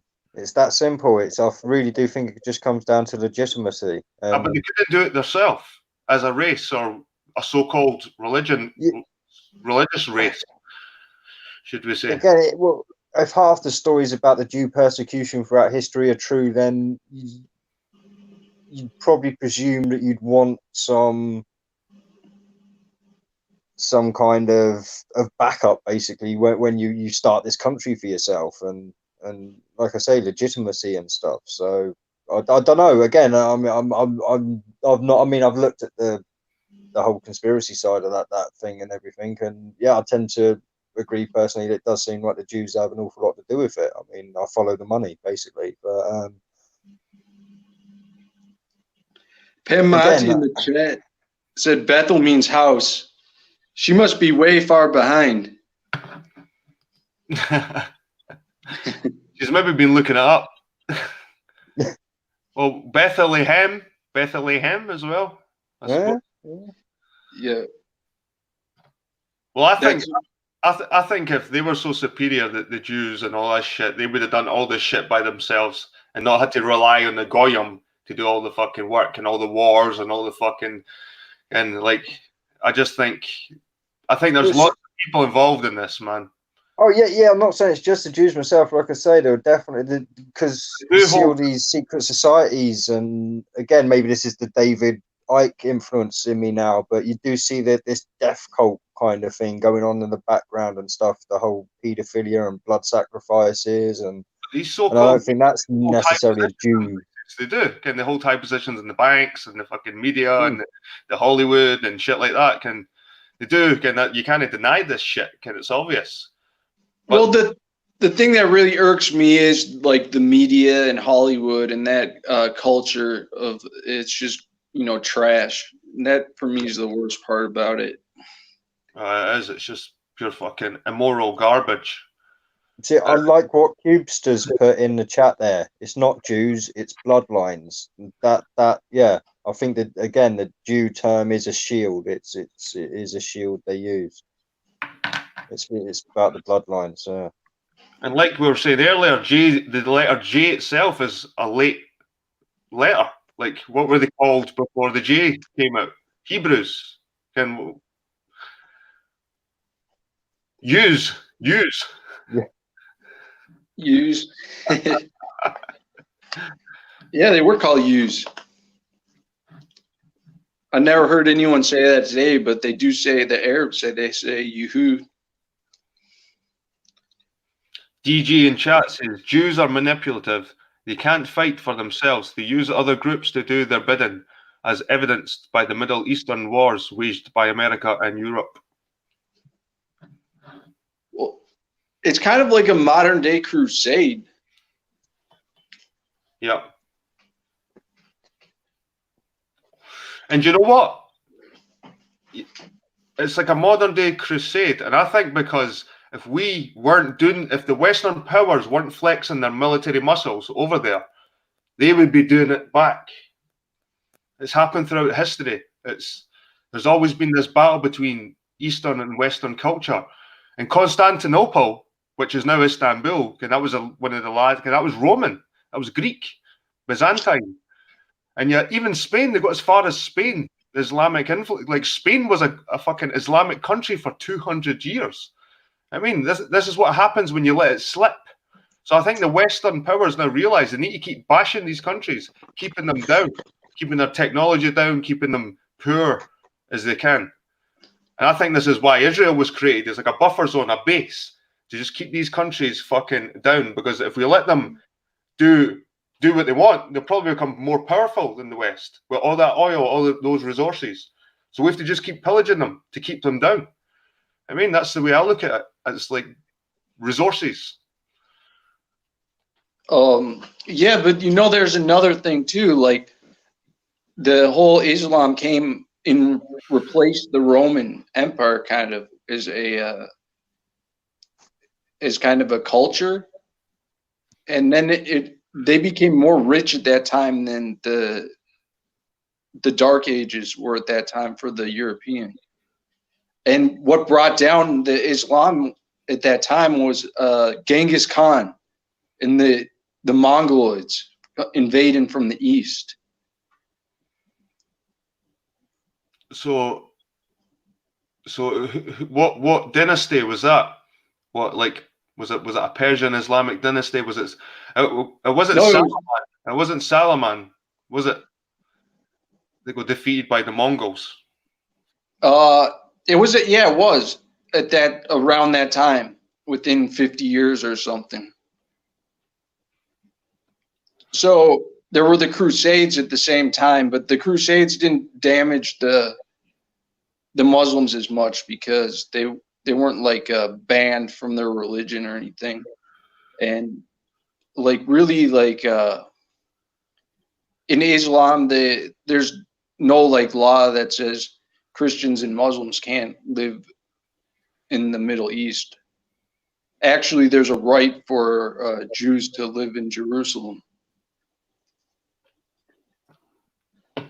So the whole East and West thing really is like, the Middle East is really a combination of the East and West, but today we really have the East, like Far East, China, is being like this huge control over the vying for power with the whole like Jewish capitalist Hollywood system. And that's what's going on. Do you think that's real? I don't think like the Jews are in control of China. I think Britain never really took the reins off China when China were made independent from Britain in the 60s. I think it was. I think Britain just puts in their little puppets to run the show. They take a step back, but I think they still run everything over there in China. This whole threat from China, I think there's a lot more that we don't know. Like, I think we control a lot more of China than we think we do. We get this impression on the news and stuff like that China's this independent, they're independent from us kind of thing. But I think they're still run by the West, China. Chinese have got world banks in them. They're run by the West. Why would they even give us shit? Why would they even sell us their stuff? Again. They own most of us. That's why. I mean, if you listen, if you're in what you hear, if what Max Egan says is true, right? I mean, they own most of Australia. If what I can't remember what the other guy's name I was going to say was, then they own most of America, and so they're using the dollar to trade in. So I mean, they're part of it. Yeah, but I think like if the whole economy of the world collapsed tomorrow, China would have a big, powerful position as a center of like production of goods.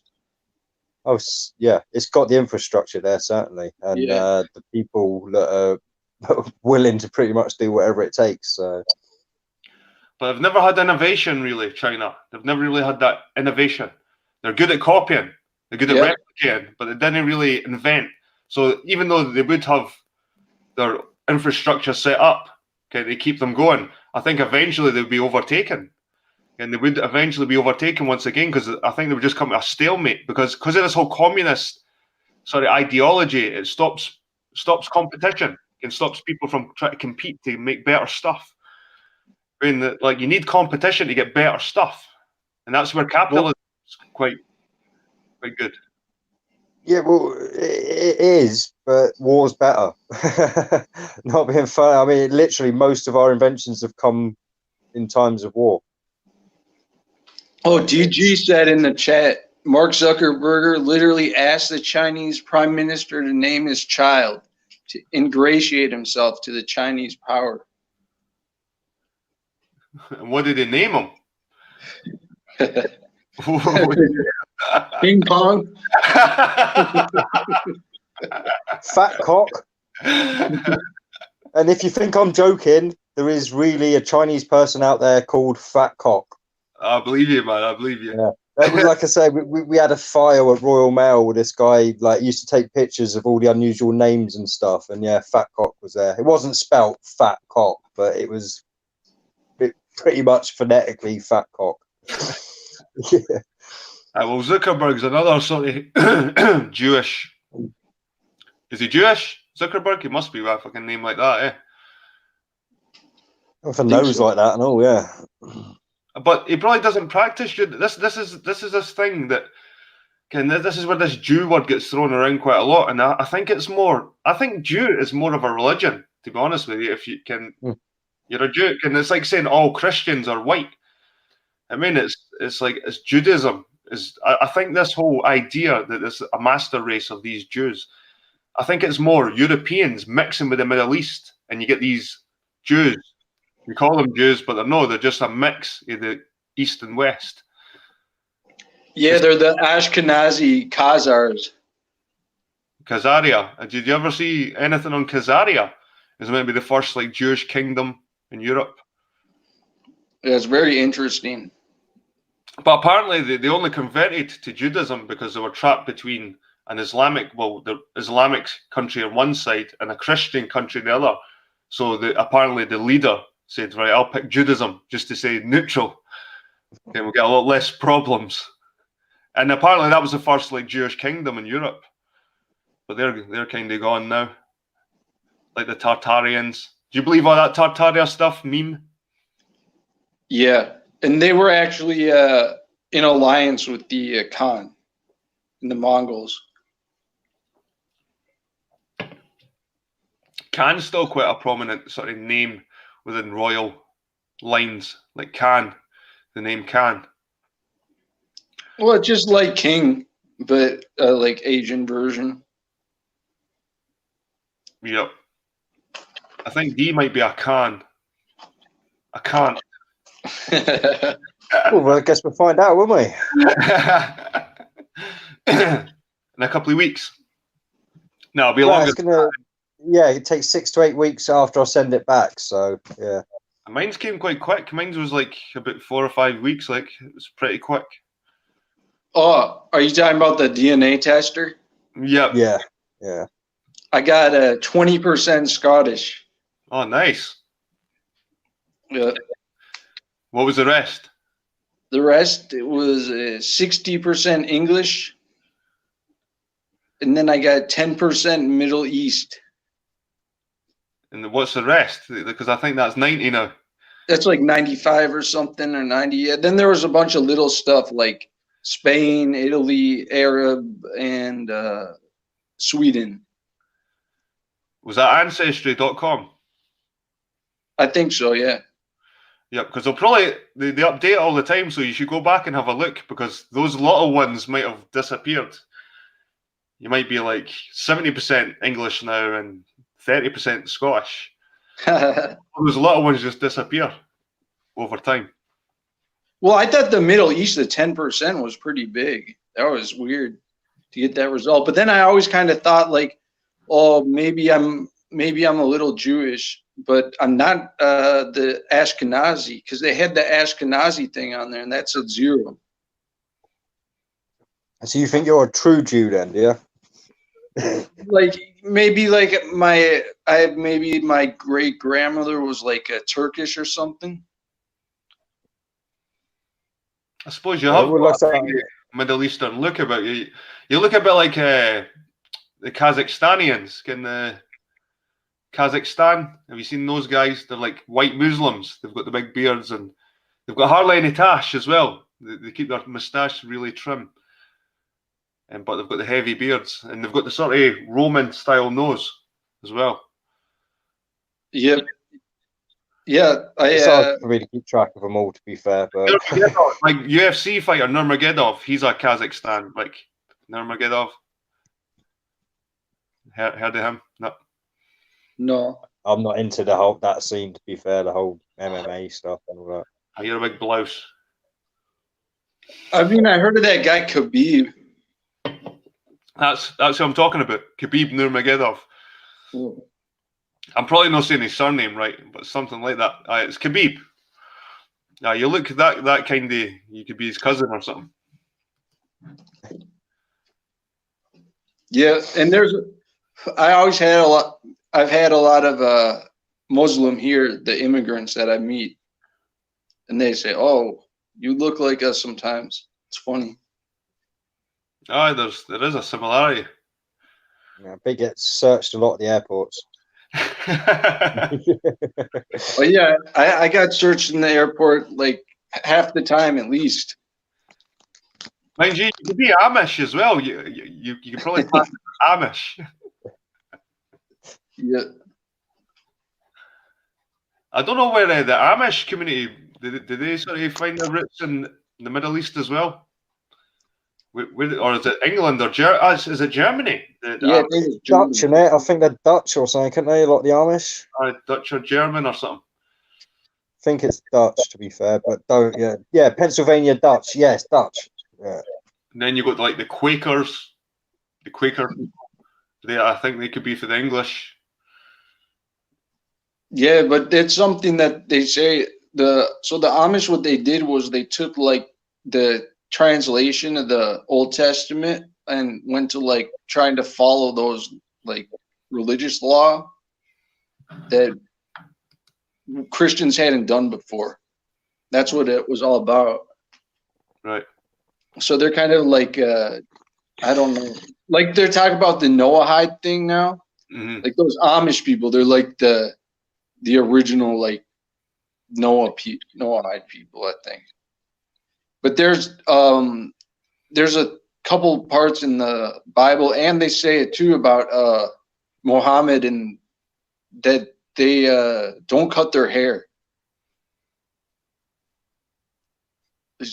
It's like kind of like a religious law or something. So that's why they have those big beards. And I don't know if the Amish cut their hair or not, but that's why they have the beard.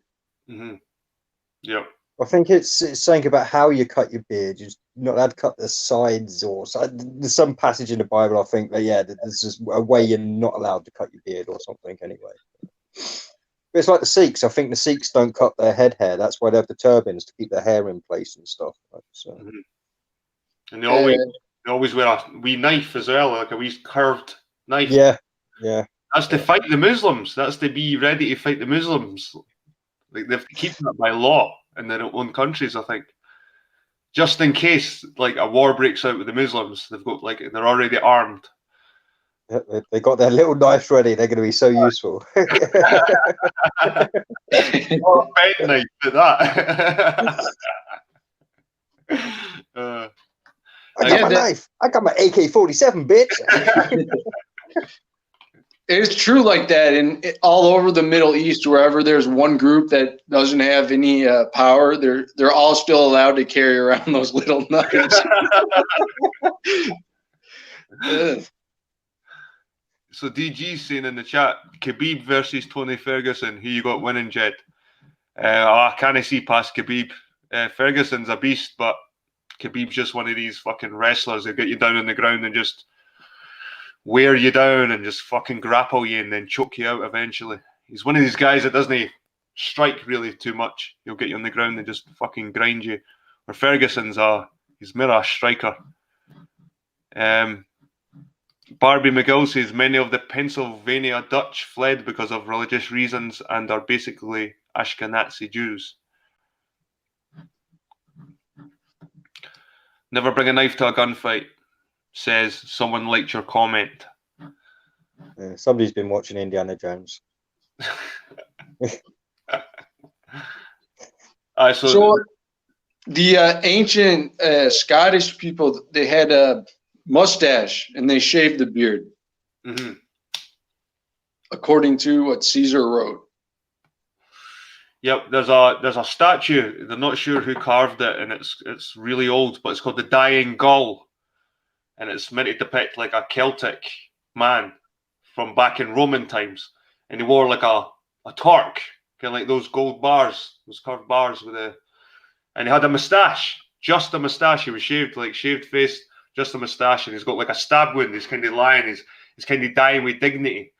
Like one of these, it's an amazing sculpture, but it's called the Dying Gaul, and it does depict like the old Celtic men as like moustached, and no beard. So that's another thing that you always see, like Scottish people with these big ginger beards.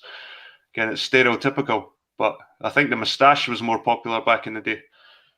You got to remember, there's probably fleas and fucking shit like that back in the day. It probably was harder to stay hygienic. So it'd be easier to It's hard nowadays. I'm not joking. You get beard dandruff and no matter how much you wash yourself, condition, it don't fucking matter. By the end, that's why I ended up shaving off that big mass because I was just literally walking around and I looked down and I just had all these flakes everywhere. It's like fucking, I can't clean more than once a day for fuck's sake. So I think maybe back then that it was maybe true. They did probably shave more off. They always depict them as having long hair and long shaggy hair, but I think it was more mustaches. And I think meme. Have you got? Do you just go by meme look? Have you got like a normal name, like John? I go by meme look, but my name's Charlie. Cool, nice to meet you, Charlie. Is your channel? Have you got your channel based on anything, or do you just use your channel to go on chats and comment? Yeah, it's pretty good. Have you got content on your channel? Yeah, it's pretty good. What is it? What is it? It's like I just get guests on. Anyone will come on. Oh, cool. So you have Hangouts as well? No, I'm doing it on StreamYard like this. Nice. Nice one. So I'll leave a link to your channel when we're finished. If people I was going to say, if you can put it in the description. And there was somebody else earlier you said to zero somebody. If you could put Zero Infinity. Yeah, if you can send me the link to that one, maybe. I'll put it in the description, mate. He was part of the old Jeff Stewart crew and all that, so he's still got links to. You'll probably recognize some faces within the flat Earth. Do you ever get into the flat Earth meme look? You know, I think the Earth might be flat because if I take some marbles and put them on the ground, they're not rolling towards the equator. If I ride my bike, I have to pedal. I can't just cruise to Mexico. I know, but you could be on a. The Earth will be flat, and you could have a sloped bit of ground and put fucking marbles down. Get what I mean? It's like, and they all roll. Okay, and even if it's flat, you just have to build a little hill. The thing about flat Earth is like the whole idea that people thought the Earth was flat historically is not anything I ever like really read about anywhere. No, apart from the Bible, possibly. Maybe. But you're right. I think even the ancient people knew about the fucking like stars. I'm sure when they watched a sunrise and a sunset, they weren't thinking that was going in the ground. I mean, I'm sure the ancient people realized that eventually, that the sun wasn't just going right into the ground. It must be orbiting something. It must be going around us. Again, if you go by what we're told, no, that a lot of these ancient things did think it went literally into the ground in some cases. Other cases, just underneath us, and there were big battles going on. And so I mean, and yeah, it could all be just stories, but.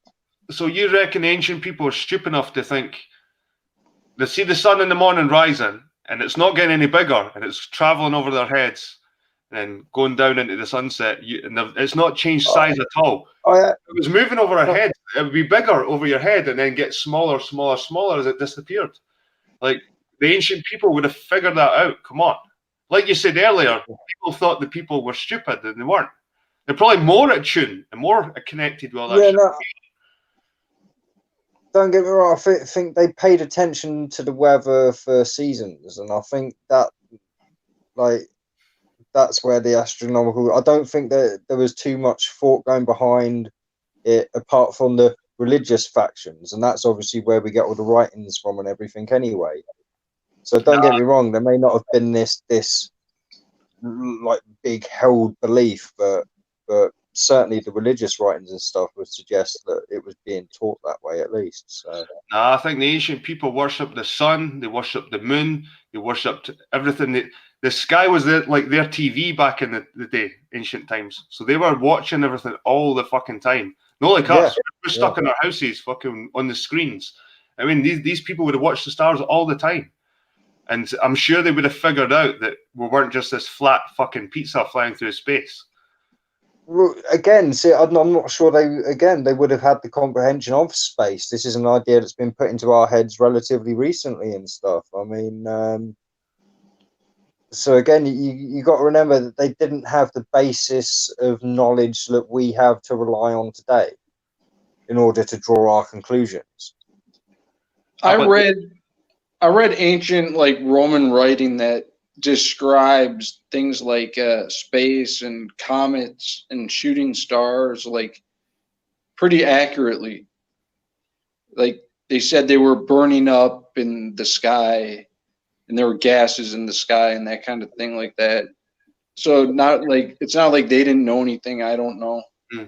The Islamic world as well, I think they were, especially the Persians, I think they were fucking way ahead when it came to watching the stars. And I'm sure they used to call them swords, like the shooting stars, because they were shaped like swords. They had a tail, but they would call them swords, whatever Arabic was for sword. And they understood shooting stars, meteorites, shit like that, back in ancient times, in Persia. So, and they worship one. They fucking and the fucking that cube that they walk around in Mecca, that fucking cube, it's got a fucking asteroid in the corner and a vaginal looking fucking, it's a thing that looks like a vagina but holds a black stone in it. And they reckon it was like the fucking. Never seen that. Oh, they all circle this fucking black cube. I've not seen a big cube, but I've never seen this. They all go around it, and they all go around it. They have to go around it so many times, and then once they get closer and closer and closer, they get fucking trampled. So many people die every day, fucking getting trampled. But once they get close enough, they get to go inside the temple, and then kiss this fucking vaginal-looking fucking thing that has a stone inside it, and it's Blarney stone. Well, apparently Abraham built the foundations of this fucking temple, this cube temple, because Islam is apparently an Abrahamic religion. You know what I mean? It's still connected, and they still worship just as many people in the Bible as Christians do, including Adam. The Islamic people believe that the first man on earth was Adam, red Adam. He had red hair, but he fucked up. I mean, all these religion stories, they do. I mean, I know this, I may be caught up in the conspiracy, but they do all seem to have a similar origin story that traces back to Samaria, or at least Mesopotamia, which is where we get most of our knowledge of Samaria from. So the Christians had something similar too, like a relic. It was called a Black Mary. I'm sure it was like a Black Mary carved out of this stone, the same sort of stone that came from this meteorite. So there's this sort of flavor that goes through all the religions, this fucking meteorite, like Lucifer. Meteorites and anything that's fallen from the sky has been held in great esteem in the past, always. I mean, they're usually sacred objects. So even the Islamic flags, where you see the crescent moon and the star, and the star is meant to represent this fallen angel, this whatever it is that came down. So it's interesting when you look deep into it, when it goes into the meteorites and the worship of meteorites. It's a bit strange for Islam because they're so anti-icon. They don't like worshipping iconic stuff. And like anything that represents something. Like it's strange. Well, so are the Christians and the Catholics, apparently. I mean, it's one of the commandments, isn't it? Now shalt not worship a graven image or something like that, or might be, man. I'm not too sure. What were you going to say, Charlie? Sorry, mate. Oh, I was going to say, like, as far as the learning goes about the like astronomy things, it existed too in Europe, and the Romans had it, and also like even the writings of the Greeks and philosophy and the ancient writing, all that stuff got banned by the church, and all those books were burned, and like you'd be put to death for studying anything. Yeah, and I think that's where you're right, man. I think the ancient people understood the fucking universe, the world, just as close as we do now. And I think that the church might have put us backwards a couple of fucking 100 years. The Earth's flat, all this, but we're the center of the universe, and all this shit. Because it seems to be like we got so far, and then we started going backwards again. And what's religion? No, was it? Yeah, like heresy. That's the word I was looking for. Heresy was religion's tool, basically to weed out anyone that was making any real progress. That's what it seems to me anyway. And so what happened was when the Spanish Reconquista happened and the Inquisition happened, it brought all these Muslims and Jews into the Christian side.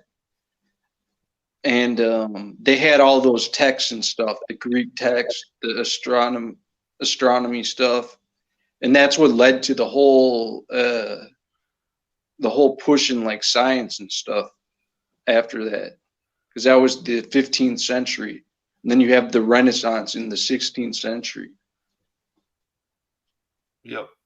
So because all the texts were lost. They were all burnt, and then they had them, and they're all in Arabic. So actually, if you study like things like ancient Greek writing, like Homer, you know Homer? Yep. Yeah, I've read the Iliad anyway. But so all those ancient Greek texts do not exist.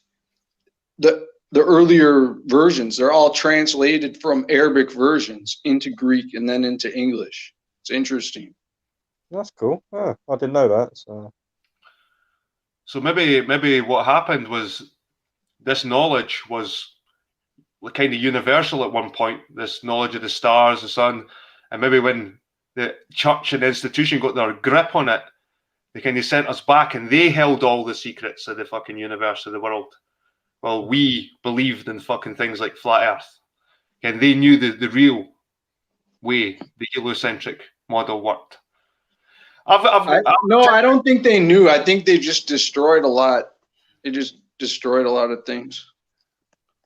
What if they never destroyed it? What if they said they destroyed it, but they just kept it in some kind of like papal vault somewhere? Well, this is the thing. What is in the Vatican vaults? We don't know. Yeah, I usually end up talking about this the first time I get on someone's stream. I mean, there's definitely books in the Vatican vault that haven't been opened, and the last person that opened it was probably like 600 years ago, and they probably read something and got burnt at the stake for it. Yep. And that's another thing I look at, like the whole Galileo Galilei. I just find that so trolly. It's almost like there's a secret code there in his name, like the Sea of Galilee. And the Galilee means man of Jesus. And it's almost like the Jesuits have left their kind of, it's like this Galilei was a made-up character by the Jesuits. Well, do you want to know what the man in, like, who is responsible? Galilea means man of Jesus. The Jesuits is the warriors of Jesus, or who are the soldiers of Jesus, the Jesuits. So this Jesus, they come into. What was Dee saying? Sorry, no. So I mean, I didn't really have too much to say, but it's more like with words and stuff like that. I mean, the guy that's responsible pretty much for our entire technological like way of life today. Do you want to know what the guy's called? He's called John B. Goodenough. I'm not joking. Look it up. Google it right now. What do you do? John B. Goodenough. And you will see I think he's won like 2 Nobel Prizes. He's basically invented all kind of shit that we need in our technologies today. Like, I mean, he's in his 90s or something at the moment. He's like an old dude. Like, yeah. I think John it B. Goodenough. Was it Francis Bacon you were trying to think of earlier with Shakespeare? Francis Bacon, were you trying to think of earlier? Okay, when we were talking about. I'm sure it started with A. I'm sure it was like Abigail something. I think it was. I could be mixing something up, but yeah. Francis Bacon, the conspiracy behind Shakespeare. I'm sure it's fucking Francis Bacon that apparently wrote his stuff. Is it Francis Bacon? Possibly. That name is certainly ringing a bell in my consciousness, but it's not the one. It's not linking to what I was thinking earlier. I was certainly thinking like Abigail or Bear, something like that. That's what I was. What was on the end of my tongue anyway. But again, like I said, I could be completely wrong. I'm not like mastermind when it comes to this stuff. I know a little about a lot. But you find that a lot of Catholicism is behind astronomy. Like the fucking look at the papal telescope. It's called fucking Lucifer. Have you seen that? The papal telescope. It's called Lucifer. Yeah.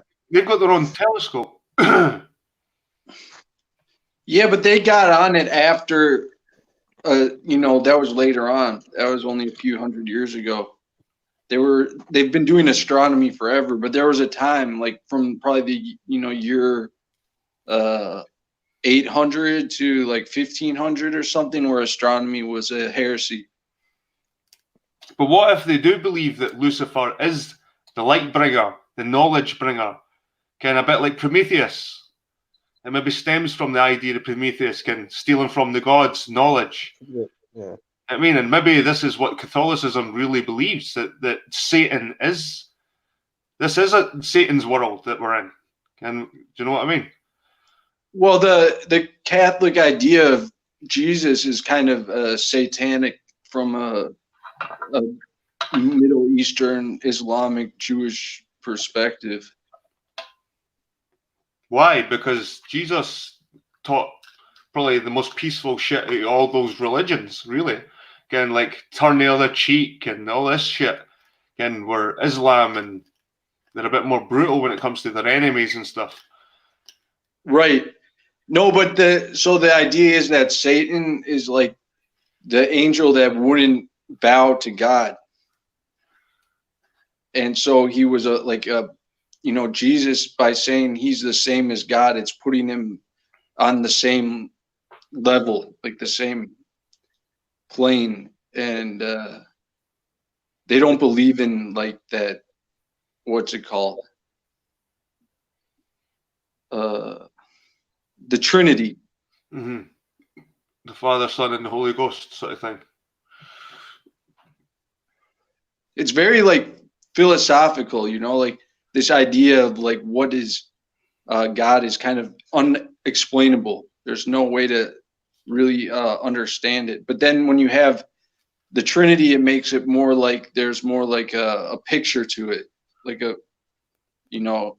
it's easier to get my head around the idea that, there's a person that represents the miracle, Well, I find strange. It's like Harry Potter's wand, like in a way. Like you don't really need the wand for magic. You got the magic anyway. But yeah. Yeah. So I do like my metaphors. I do apologise. Now, what I do find interesting is we'll go back to the whole, like, because the whole satanic thing that goes around, like devil horns and all this shit. And I think there might be a whole different outlook to it when it comes to the people that believe in the Bible, and the higher ups, like even Islam, like the women have to cover their hair because they believe that when Lucifer was cast down with the other angels, he never just came down himself. He came down with a bunch of fucking angels. That they made love to the women, their women, and then that created the Nephilim. And it was, and the reason why they were attracted to the women was their hair. They liked the hair. So this is why Islamic men tell their women to cover their heads up from these angels, these fallen angels. Yep. And like the word Satan, it actually it comes from their language. It's a plural. So it means Satans. So yeah, he came with a bunch. Yeah. And what I heard about the story was that Lucifer got jealous because God was treating humans just as kind of like you put humans up on a pedestal, when Lucifer got jealous because he was the most gorgeous and most intelligent of all the sort of angels, and God was still picking men over them. So he cast. Oh yeah, that's the Islamic story. Now I remember it. It's not that the angels had to bow to God. The angels had to bow to Adam. and it might be in the Bible too.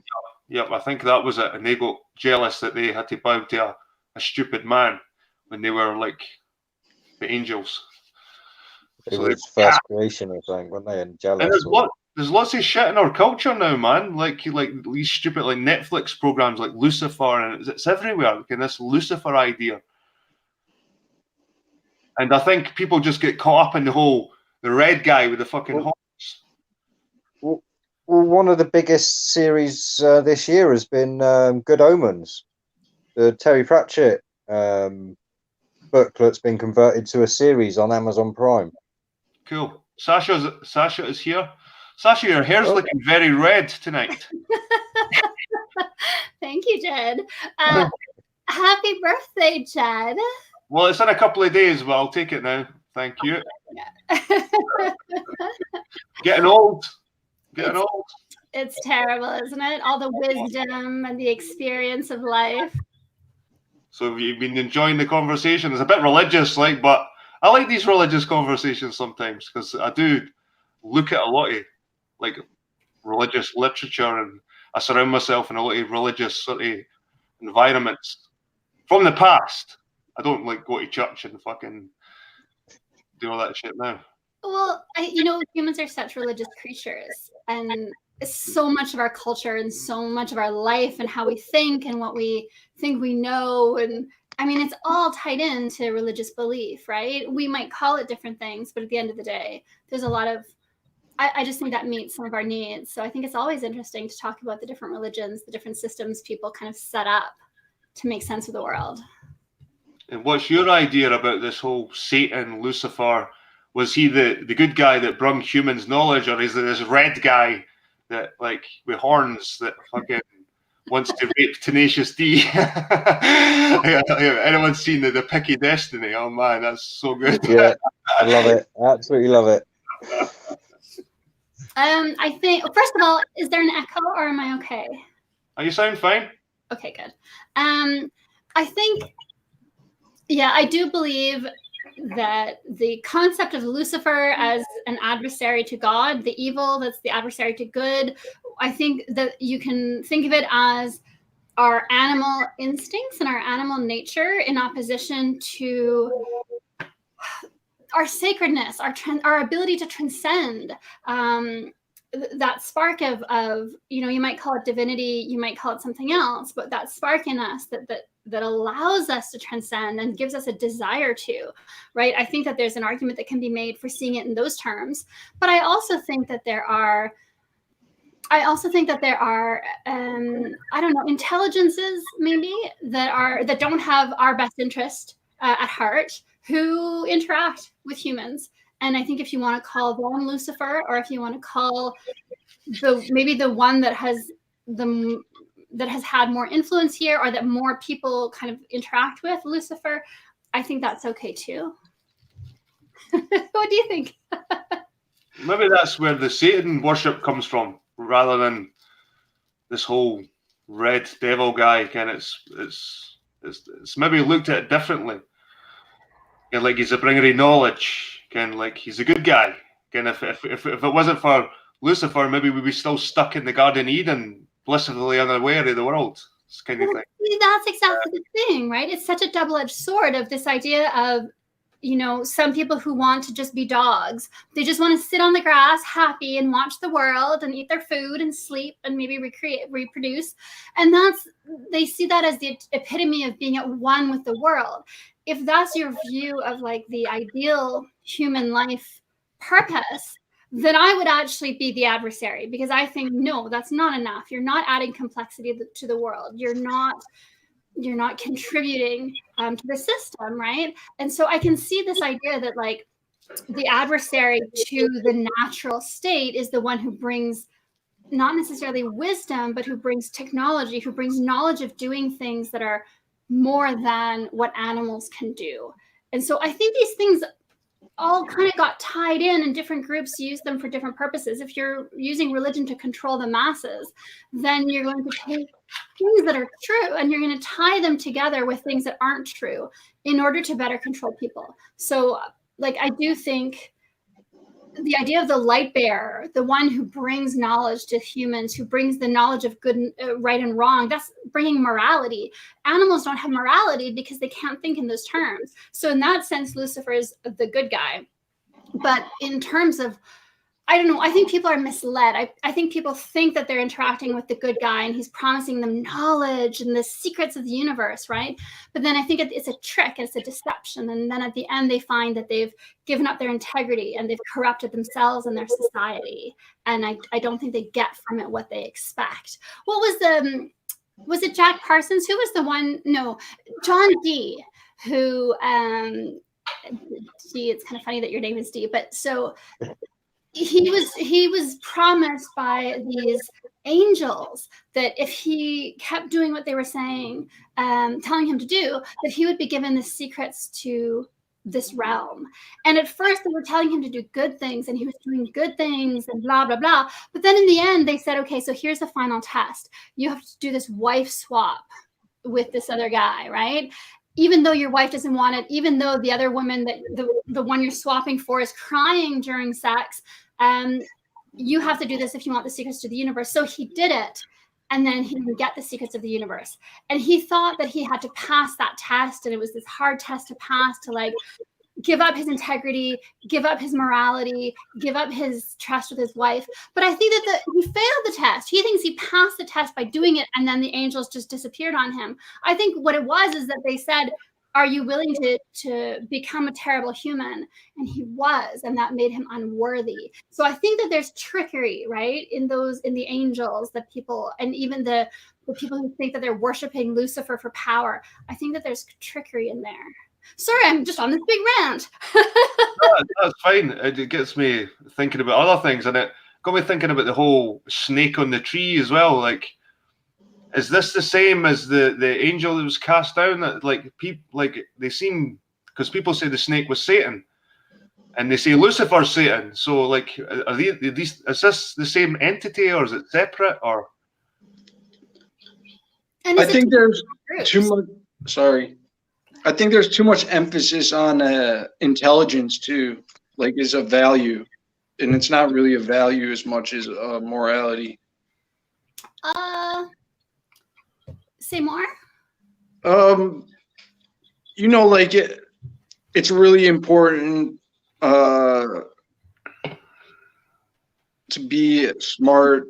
It's not as important to like follow a tradition or a practice that has a moral basis, like a religion, in the culture that we live in. And that's kind of the satanic influence in my mind.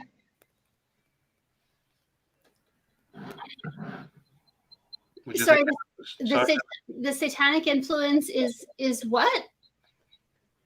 I think what he's getting at is like people are dropping their morals, moral integrity for and intelligence. They'd rather know. They would walk all over people, step all over people for that knowledge, rather than just be happy not knowing, but be good people.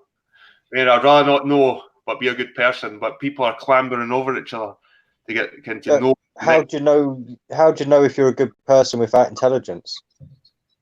To know what's good and bad.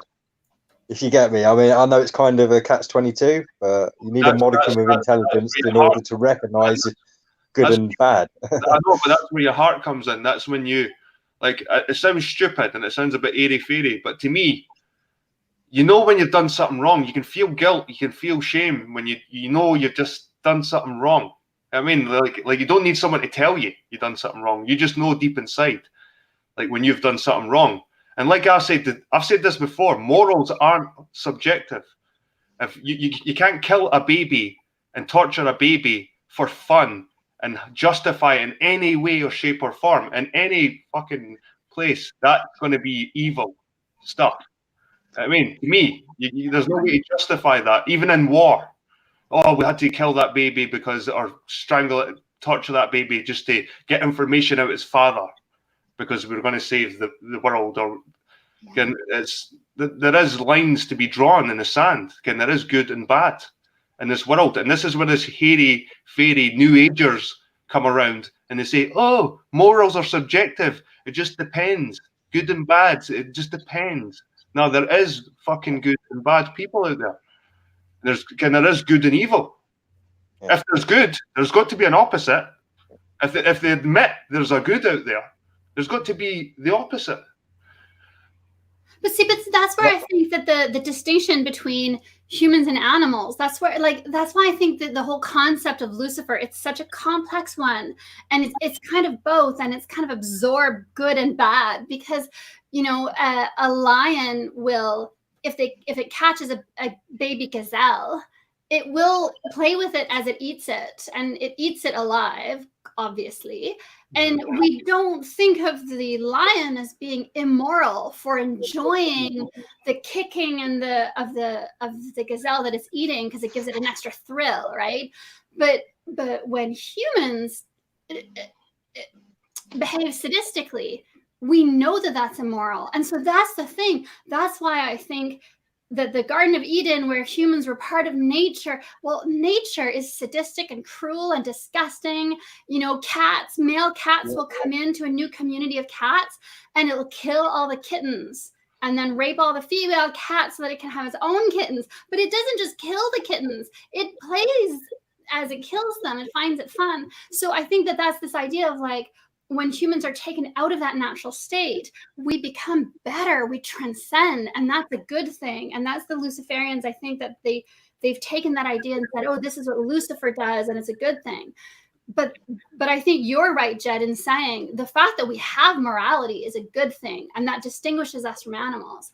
But it's not subjective, and we have to respect that morality. You can't do bad things for Lucifer in exchange for the secrets of the universe, right? Like, I think that that's the thing. Mm-hmm. And it's natural law. Like humans would have eventually found out naturally, like killing your next door neighbor is no fucking. You didn't need a religious book to tell you that killing your next door neighbor is not going to be a good thing. I mean, I'm sure humans have learned over years, like with being within communities and socializing, how to be good. Well, we've learned that it's better for us to cooperate rather than fight. That's why we've got where we are. So that comes from an inner morality, as far as I'm concerned. Yeah, it's not this subjective thing we're told it is nowadays. And I may echo a bit of Mark Passio here. I wouldn't call it natural law as he does, but I certainly do think it's an inherent. There is an objective morality to existence. Yeah. So, yeah. What do you think, Charlie? You went quiet. I feel like I'm a baby gazelle now, and the woman with the red hair is the lion. I'm sorry. I'm Sasha, and I'm sorry if I'm coming on a little bit. Okay, Sasha, I never saw any woman like you on YouTube before on a stream I was on. You're in the grey area. Fucking anything happens here, man. Like, yeah. I didn't know why, but it's like the universe just seems to work, and always get these great guests coming in, man. Is your hair real? You get ones like me every so often. I do apologise, Jed. He's just a bit of the furniture now. He's just. Charlie, no, I'm trying different looks. I bought some wigs at Halloween, and I'm just trying them out to see what I feel. Oh, that's a wig. Yeah. Jesus, I thought that was your hair. You have curly hair? My hair is naturally, like, I do keep it, I color it red, and it's long, but it's not this voluminous and it's vibrant. It's not as vibrant. Yeah. That's a nice look you're going for there. Sorry? I was speaking to Dee. I said she's going for a nice look there. What do you think, Dee? Yeah, I'm speechless. Yeah, no. So I've always said you're a knockout, Sasha. So yeah, I know it's a bit shallow of me, but yeah. No. Just cut to the chase, mate. You're such a charmer. You have me blushing. I can't help it. Like I said, I just say it as I see it, mate. That's how it is. Paul Curran saying we are born into an evil reality that pushes the 7 deadly sins onto us. We are here to learn to be good. We are the fallen trying to rise. I don't think that this is an evil place. I think we live in a world of abundance. I think the world is beautiful. We have opportunities for intimacy, good food, conversation, challenges that we kind of, I don't know. All these people who say like, this is hell and we have to like try to learn from this horrific prison experience. I think that's so misguided. I just think the world is such a wondrous place, but it depends on the choices that you make, I guess, right? It depends what your outlook is. Like, how do you look at the world? Like, I can find the beauty in anything. I can find the beauty in a graveyard with crumbling stones and whatever. I can still see the beauty in certain things. I'm just like a kid that way. And I think it's just the way people look at the world sometimes. It can look bad if you're just looking for the bad stuff. But if you try to look for the beauty in the world, you will see it. You will see it, and it'll overcome the shit that you see. Really. I think so. And I mean, life is hard. Yes, it's so hard and it's painful. Yes, but I think that the pain helps us. I don't know. For me, at least, it gives me a sense of the sacred, because I think that when there's no pain at all, then people don't have that sense of sacredness, right? And just the fact that it's so hard, it kind of forces us to rely on each other in ways that then allow opportunities for intimacy and connections that maybe we wouldn't otherwise have. And I'm not saying I think it's designed that way, but I just think, I don't know, even in the hardness and even in the suffering. So, I mean, I'd say life's not hard enough, basically. And I think that's why society's the way it is, because we've become a bit soft. And I do think we could do with going through a bit of adversity just to remind us how good we've got it. I think we've had it a little bit too good. I'm not saying it's great and like this is how it should be. I know where you're coming. But ultimately, if any kind of mainstream history is to be believed, we're living at the best of times, like for many, many things. No way. No, I mean, personally, I'd prefer to be living in a little tribe, going to war every 6 months, going home, hunting for my food, growing my food, going back to war. That would be an ideal life for me. I know that you wouldn't be most people think I'm crazy. Sounds like a life to me. Yeah, I think that's such a that's being pushed on us. Game of Thrones, all these war shows and movies, it's really being shoved on our throats.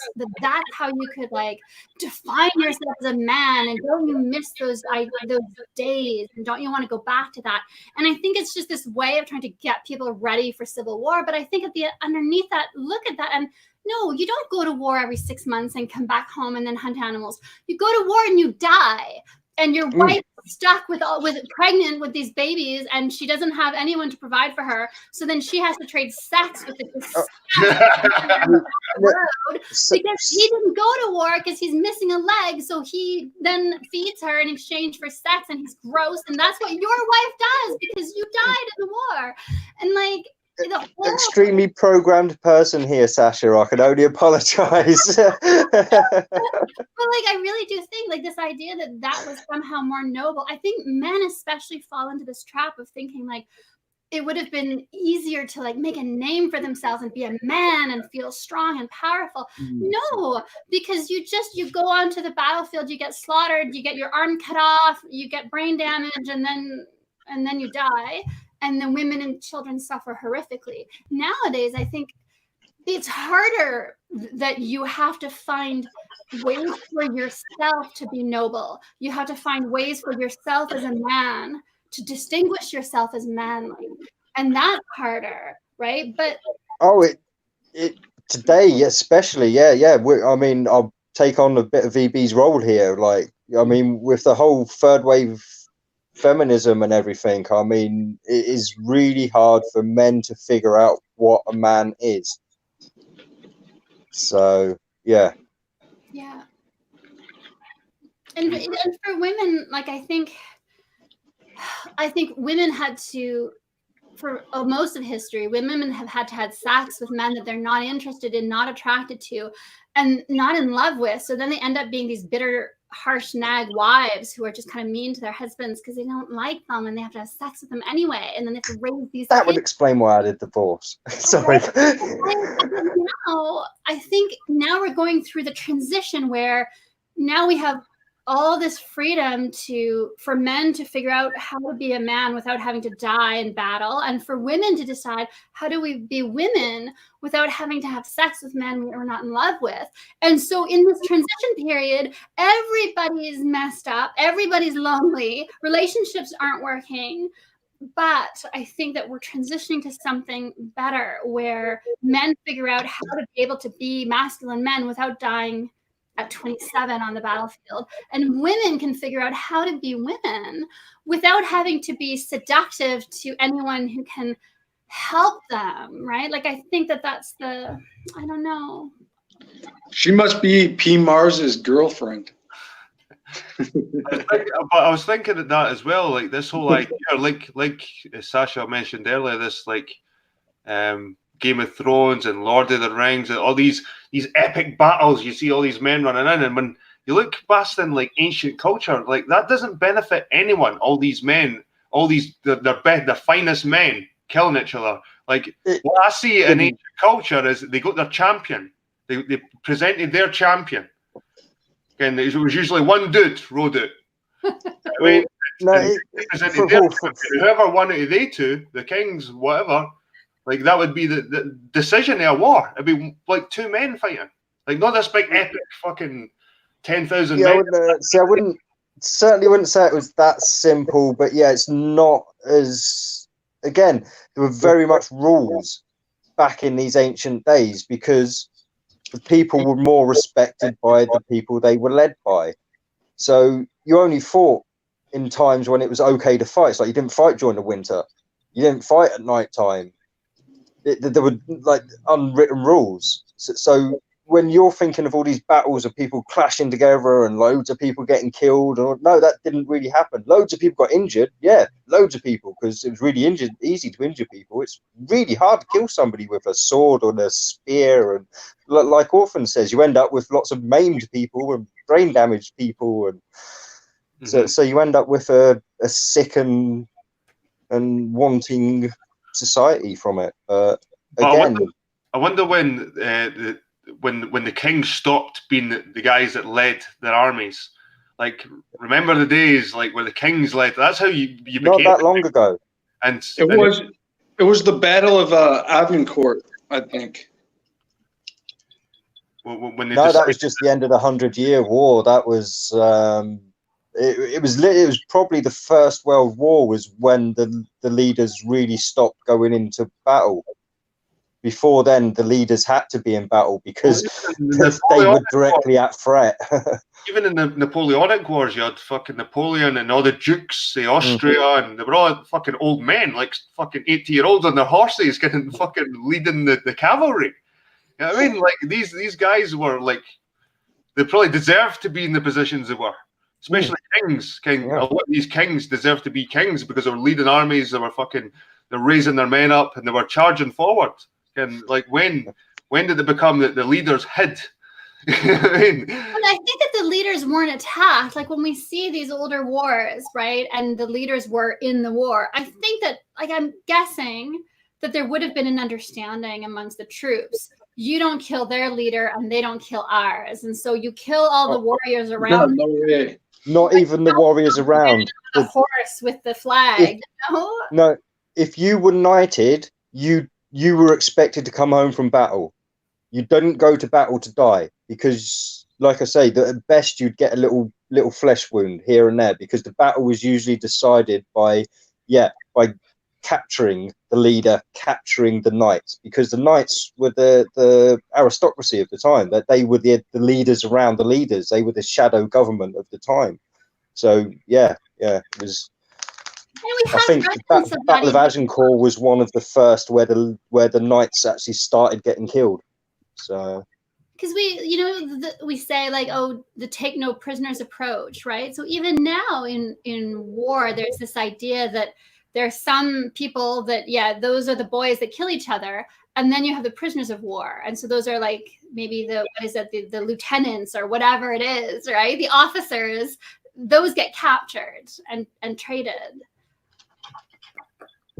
Yeah.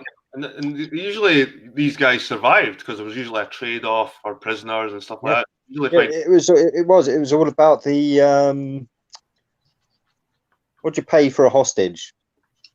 Ransom. Yeah. I don't know. I just have hope. I think that right now there's a lot of enemy. People are really alienated. Relationships aren't working. Women are extremely unhappy. Men are extremely unhappy. People aren't having sex. That doesn't help. But like, I think that we're just figuring out a new way to be, a new way to have the gender, to be women and men, but without having to do it in that brutal way that I think worked. But there has to be a better way for women to be able to be feminine and sensitive, and for men to be able to be strong and our protectors without having to die in the misery and the suffering and the rape. Like there has to, right? So I have hope that we're just moving to something. I do hate to put it all on your shoulders, Sasha, as the only female here, but we've kind of got to get used to women having choice. Once women have figured out what they want, now they have the choice to choose what they want. I think things will get better, yes, but it's going to take a while.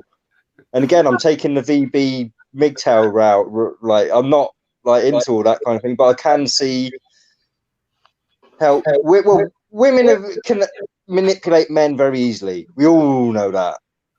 And until women have figured out how to properly manipulate men again. Properly manipulate. Yeah. Well, it goes both ways, though, right? It goes both ways. They manipulate us for their agendas, because it's like you're just a tool for their agendas rather than manipulating us naturally, for your needs. Like women and feminisms get used by these agendas, the governments, to keep them. Well, it looks like, I don't know what to say it, but to keep the white man down. I don't know what to sound like a victim here. I mean, it just sounds pathetic, keeping the white man down. It just sounds so pathetic even saying it. But it seems to be the case. It seems to be in culture as well. Like even this latest Charlie's Angels movie, man, what a lot of crap. And the feminine, even the feminists aren't going to watch these things. I think the agendas are getting pushed so hard now. Even the social justice warriors are sick of it. I mean, it's getting ridiculous now, like how hard they're attacking white men.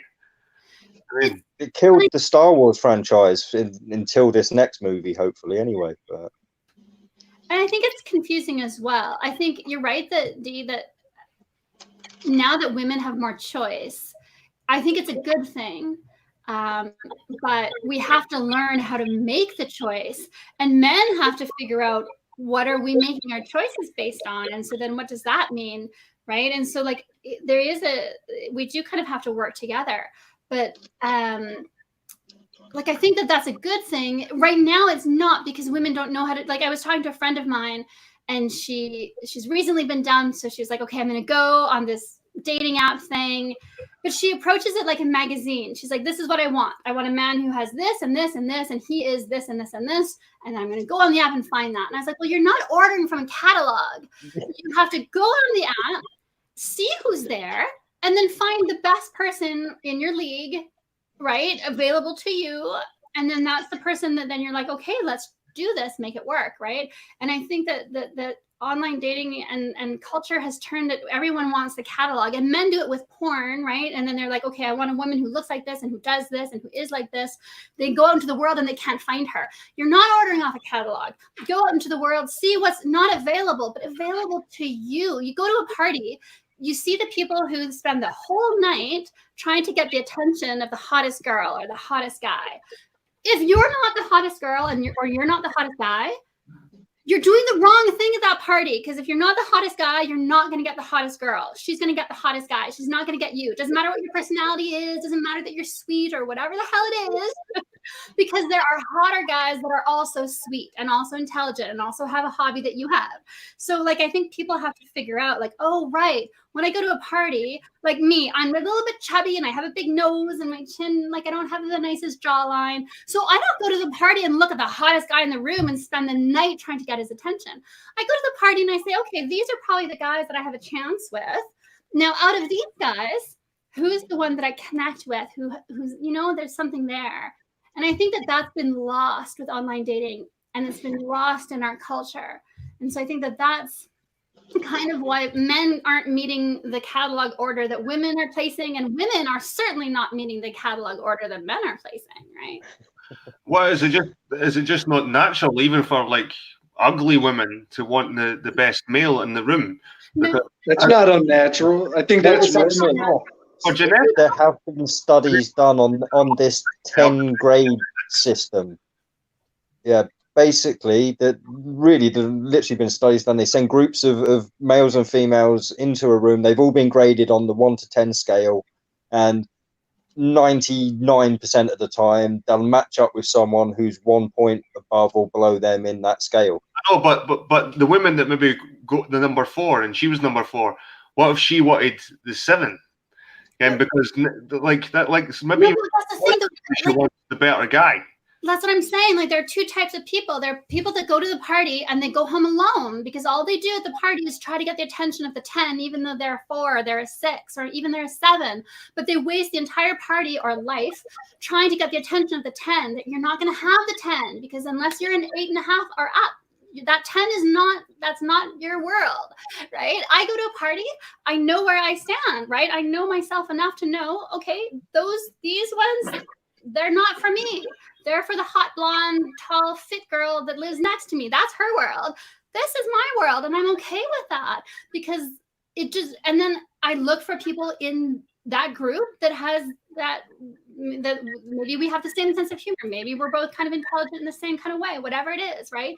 And I think that this idea that we see online in online dating apps, it's not like real life. People do.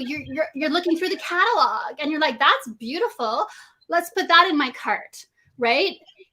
So yeah, okay, all the women try to go for the one hot guy on the dating app, but I don't think it's like that in real life, right? Like in real life, I think, at least for women, I think we know what we can get, we know what we can't, and we're not wanting to waste our time panting after someone that we know our hot roommate is going to go home with at the end of the night, right? Like I think we know that as women. I think men don't learn that as early in life as women do, maybe. Is that what it is?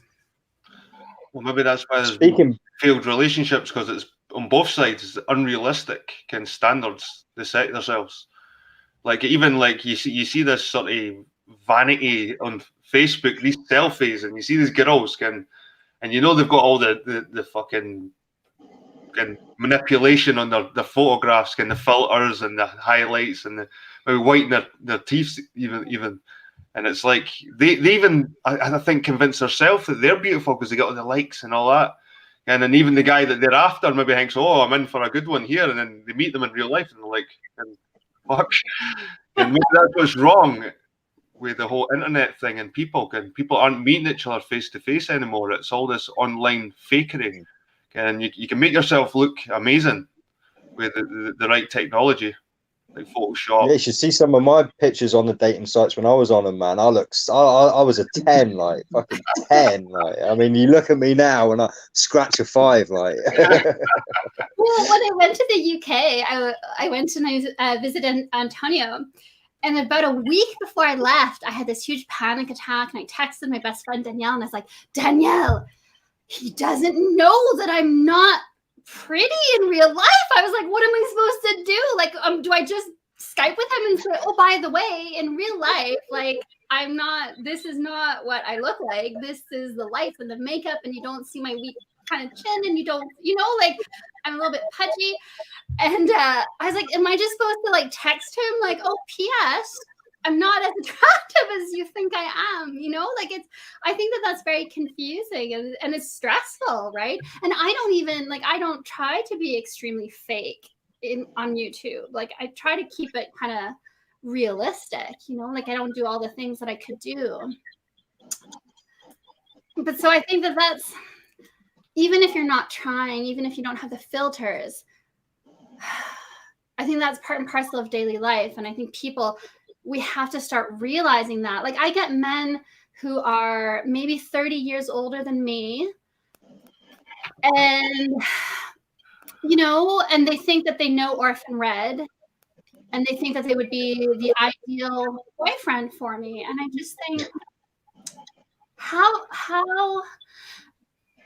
you know, like I feel bad that they're not, like, you should probably be at the local pub meeting the women at your local pub instead of messaging Orphan Red, you know? I don't know. Do you get that? Like, Jed, do you get women who are just kind of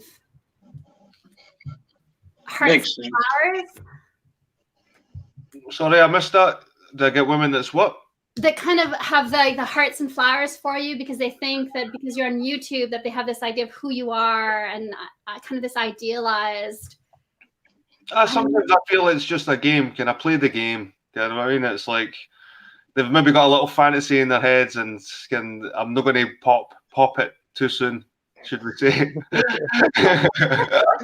Would that damage your ego as well, though, wouldn't it, Jed? So. Come on. We've all got egos. We wouldn't be here if we had egos. I mean, that's another one that used to get thrown around. Oh, ego. Yeah, I know. Ego makes you who you are, man. Yeah. I mean, like, if you never had the ego, you'd just be the same as the next bum watching Netflix. My idea about sex is that we can talk about conflicts between races and religions, but men and women have always been at war with each other. So I don't believe that. I honestly think we lived in symbiosis before. There was no war. We lived off each other's strengths and weaknesses, and it's been corrupted since, personally. Yeah, I agree with Dee. I think that women and men have always worked together and cooperated and fallen in love and partnered up, right? And I think now there's this artificial insertion of like, ooh, the war of the sexes. But I think it's because people just aren't getting laid enough. So now they're just resentful of the opposite sex. Maybe that's just you, not I mean. No, I'm not quoting my life. I'm not N equals 1, but like if you look at the studies that are being done, like the younger generations are kind of sexless. It's really shocking.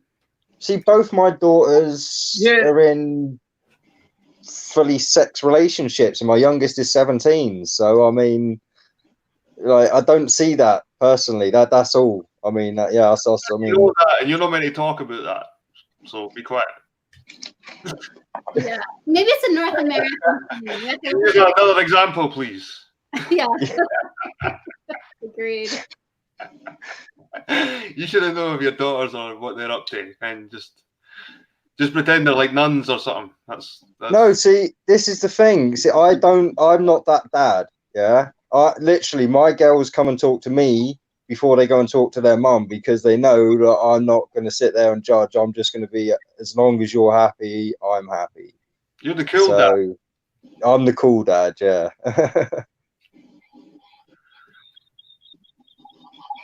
But sometimes the cool dad isn't the dad that gives good advice. Don't get me. Hey, I give the good advice. It's just I don't force them to follow it, and I don't give them shit when they don't succeed. Basically, I mean, I'm literally just there to be there, if you know what I mean. I try not to impose too much on them. Obviously, I give them information, tell them what I do in their situation, but I'm certainly not going to sit there and say, I fucking told you so when it goes wrong. No, but I don't think we're at war with women. I think we're just like everything. The fucking shadow government elites, whatever you want to call them, they want to divide us all. If it's not religion, if it's not politics, if it's not sex, if it's not gender, and all this stuff, and they've got men fighting against women. And in a way, validation boy is a product of that, because all this feminist shit that's been pushed out the culture and the music and the movies. You're getting people that are trying to fight back against it, and they're becoming sort of entangled within their own kind of cults, like the MGTOW, and it's just creating division, and it's so artificial because men and women aren't meant to be like that towards each other. To me, it just seems artificial. And the idea that, like, this idea that women just are basically just use men for resources and protection, like, I just think that that's so simplistic. I think that, we fall in love, and then we fall in love for different reasons, maybe a little bit, men and women, but at the end of the day, I think the love that we feel for each other is the same, and there are benefits for both men and women to be in paired up relationships, right?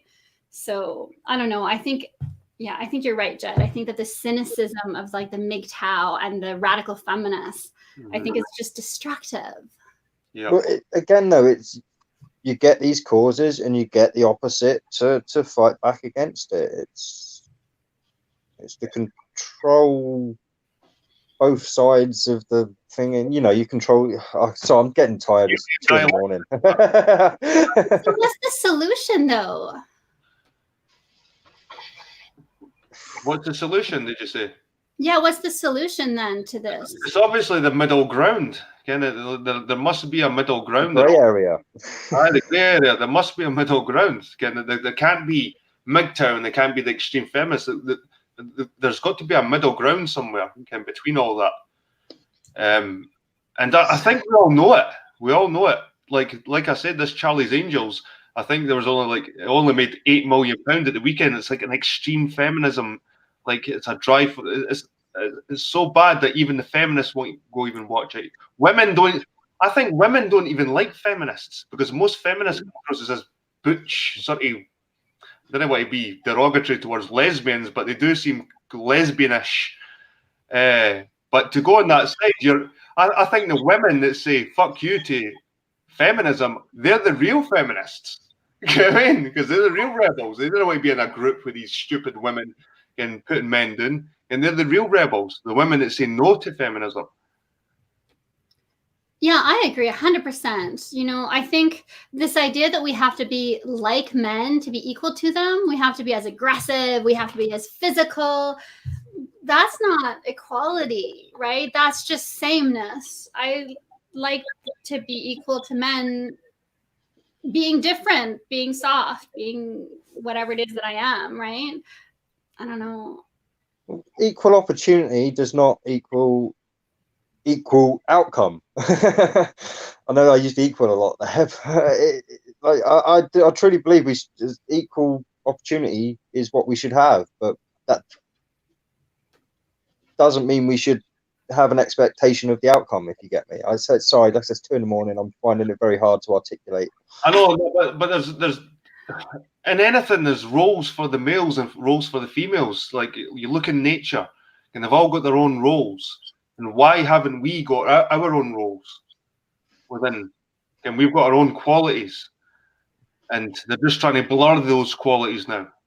But having said that, though, right? Like I agree with that, but at the same time, I would never ever want to have to be a stay-at-home mom who raises the kids and cleans the house.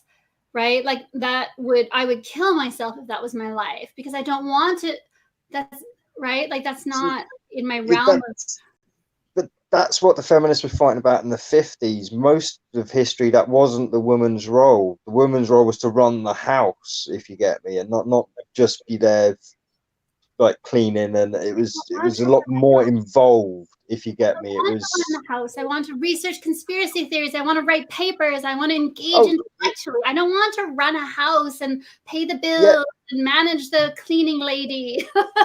No. I get that, but like I say, that's on the basic side of thing. They're also free too in a lot of cases. And I mean, in some societies, women were free to our own land and vote and have their own slaves and all this kind of thing. So there have certainly been times, like I say, where we have been more equal, but there never seems to have been a point, at least in mainstream history, where we have reached that ideal equilibrium.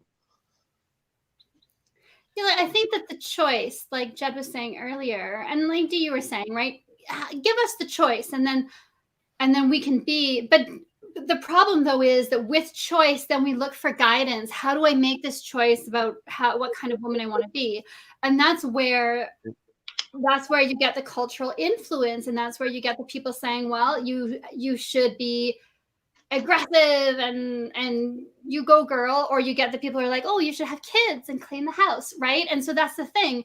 For too many people, making the choice is really hard, and so they look for someone else to tell them what the choice is, right? Maybe half the problem is there's too many choices now.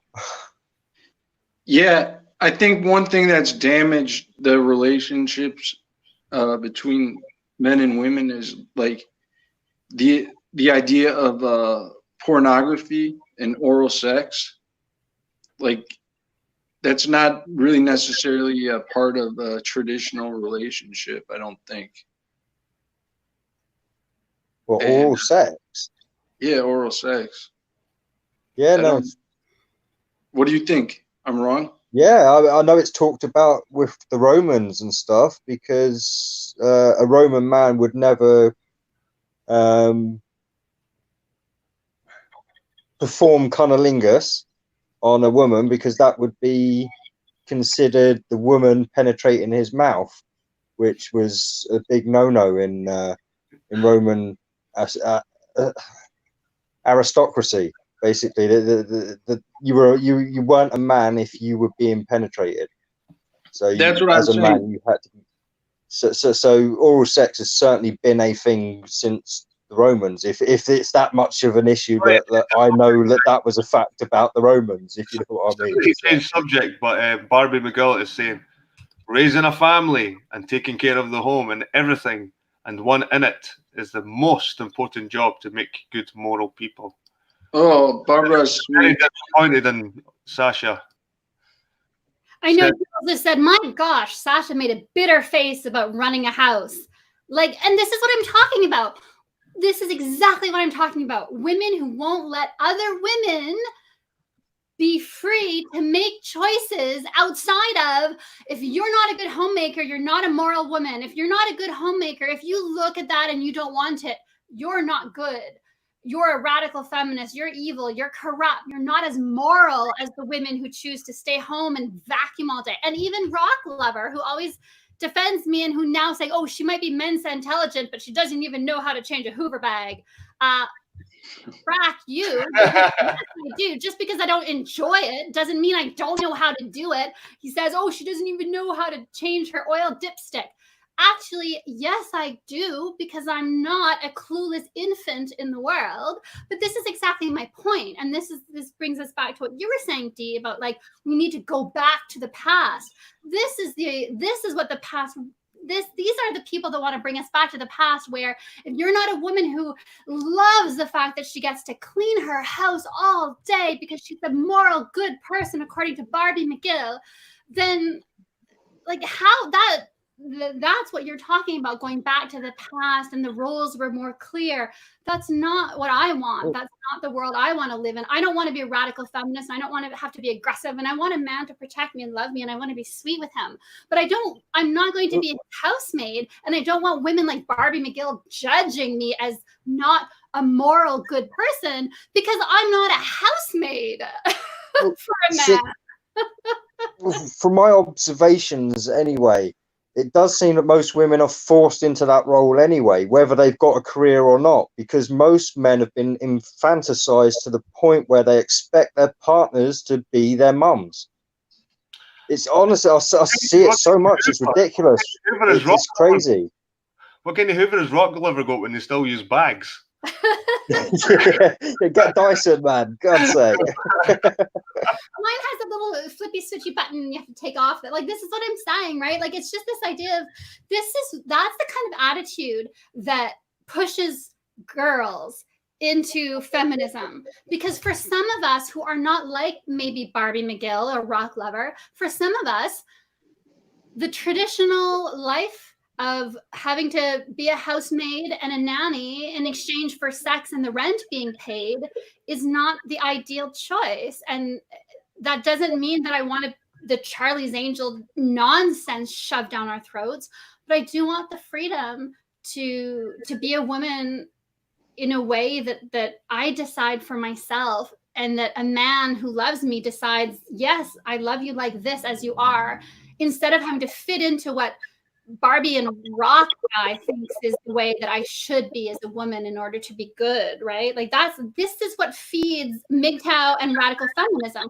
When you try to force people into very small containers and say, if you're not in that container, you're not a good person, you have no value, right? Ooh, I'm all riled up, Jed. I think once you bring children in and you're a mother, I think there is certain roles you have to do as a mother. And that's what comes in. Like, it's different if you've just got a man and a woman living as a couple in a house. They could do their own thing, be independent, do this and that. But when you start a family, this is when you kind of have to fit into your role. And I've had to sacrifice things because I'm a father now. Like, I don't go out drinking every other night, and I've sacrificed a lot of time with my friends to be with my kids instead, and it's just something you have to do. Again, like, I could be Mr. Independent and go, nah, stuff the kids, I'm a strong man, the kids should just stay at home with the wife, you know what I mean? But I know that in this today's society, I know my role.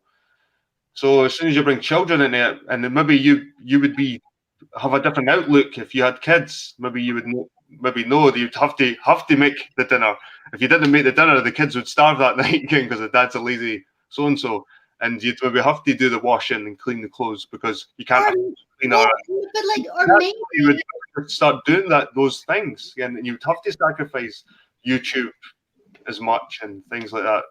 Or maybe the person that I would match up with, if I were to have kids, which I won't, but in this hypothetical world where I would, maybe then he would maybe enjoy doing some of the things for the children, and I would enjoy doing different things for the children. And so the things for the children would still get done, but maybe maybe I would cook, but maybe he would do some of the cleaning or whatever, right? Like that's the thing, is that, yes, when you have kids, all of a sudden it's not about you anymore, it's about the children and their needs. But you can still figure out between two people, I hate this at a 3 and I don't mind doing this, right? That's a 4 out of 10.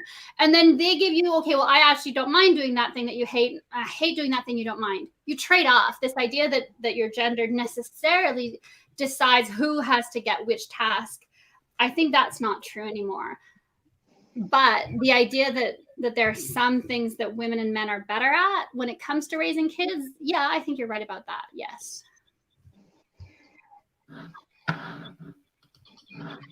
So Barbara McGill says, good mothers and women who take care of their home can be and are sexy as hell, and men love them like there's no tomorrow. Nobody's arguing that you can't be sexy because you're a mother and you clean your house. Nobody's arguing that. But what man isn't going to love a woman that's going to do everything for him? Not being funny. A man who wants a mother, yes, and some women love being a mother to their husband, and they find that very satisfying, and they feel like, if I'm his mother, he'll never leave me. But some women, I don't want a man who loves me because I'm his mother. That's not what I want. And I think that there are some men out there who don't actually want a mother in their partner. They want something different. And so that maybe I know that I'm different from the norm. I'm weird, I'm odd. And so I'm going to find someone, excuse me, weird and odd. But what I'm saying is that I think that there are more and more of us who are saying the choices are not either accept the past or accept the gender confusion nonsense of the moment. I think some of us are saying, you know what, let's find that gray area and figure out what the compromise is that works better than what we had in the past and is better than the nonsense that's being pushed at the moment, right? It's not a binary choice between these two things. And if you don't want one of these two things, then there's nothing else. There are other choices. Well, maybe that is what makes this stuff thrive. And people think women can do what they want. They can be independent, and that whole idea is what's driving these movies and this culture. Maybe there is something wrong there with women having too much choice, and well, not just women, men as well. Men as well, definitely. but we're just talking about women. But there is too much choice. We all should really know. See, a lot of it's false choice as well. We're talking about the movies here, so I'm going like when you're seeing these dainty little women kicking the ass out of Arnold Schwarzenegger-sized blokes and stuff like that, and it's an unrealistic ideology. I mean, it's not going to happen. I don't care how skilled you are, how many fighting techniques you know. You're going to punch that guy, and you're going to break your hand. Yes. But like, here's the thing, though, right? And this is some of the things I don't want to talk about Validation Boy's position on things because he's not here to defend them. But this idea that Jed, you know, that you're saying, this idea that women will only want to be with you if they need you, and so we need to go back to a society where women need you. I think that just shows that men are really confused about their value. I don't have to need a man to love him and stay faithful and commit to him.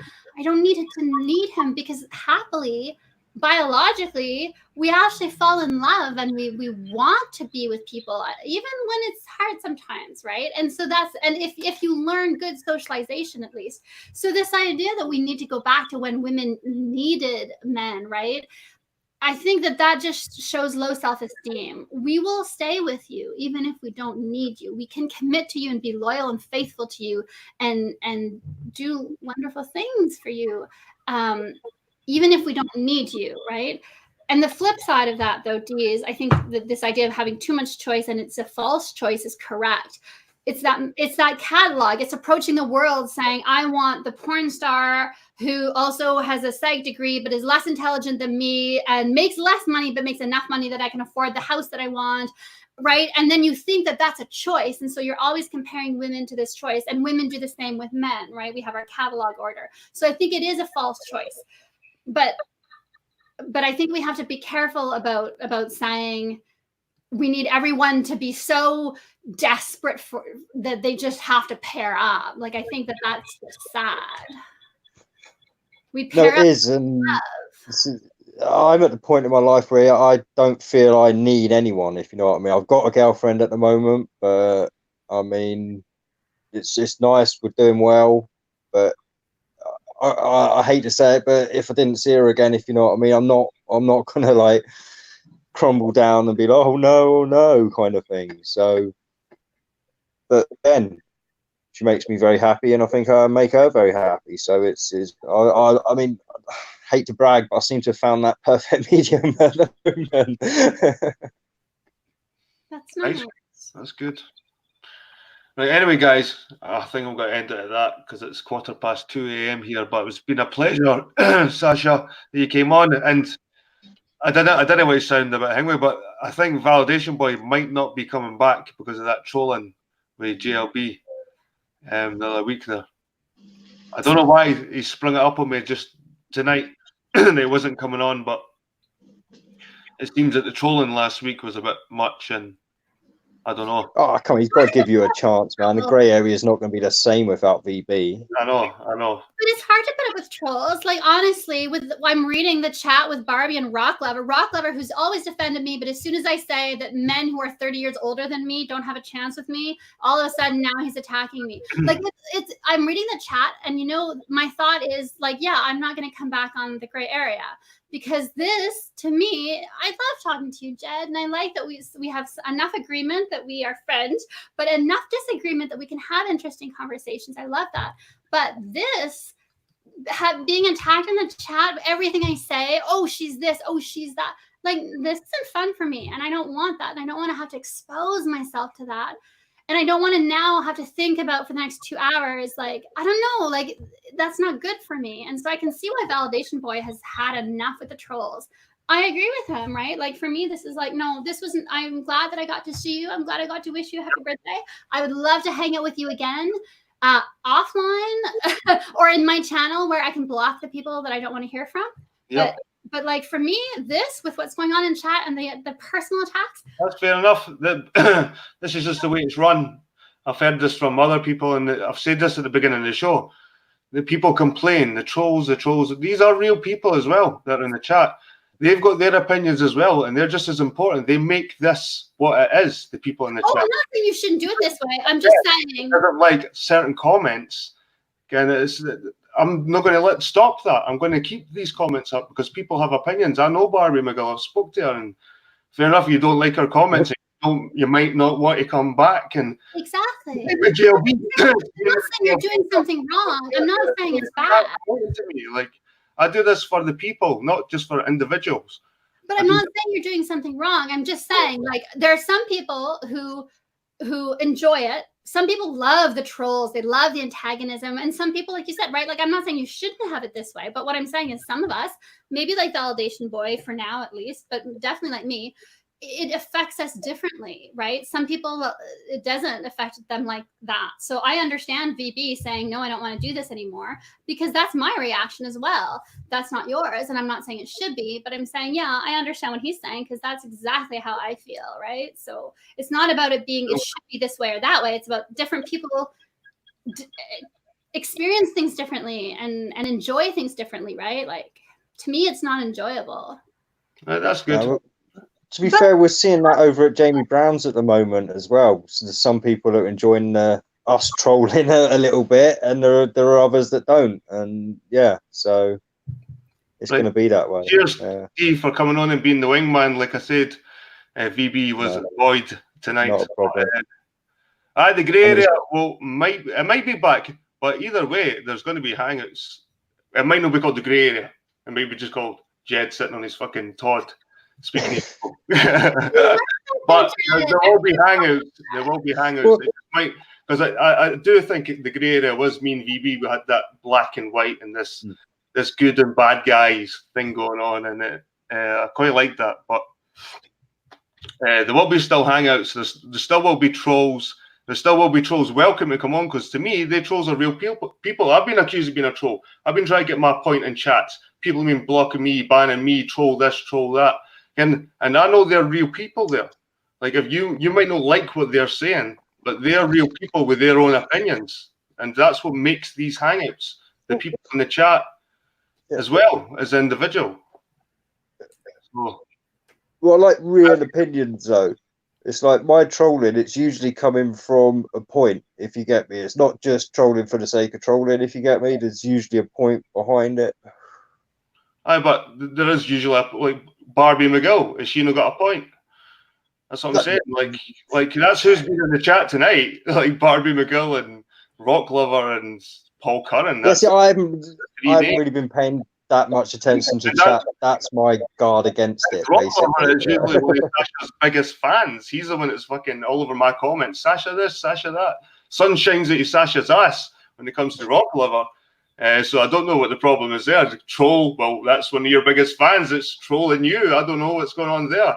We've got Barbie McGill. Well, she's a strong woman. I think she's very, very individual, independent woman. Like she's a good figure for like a feminist.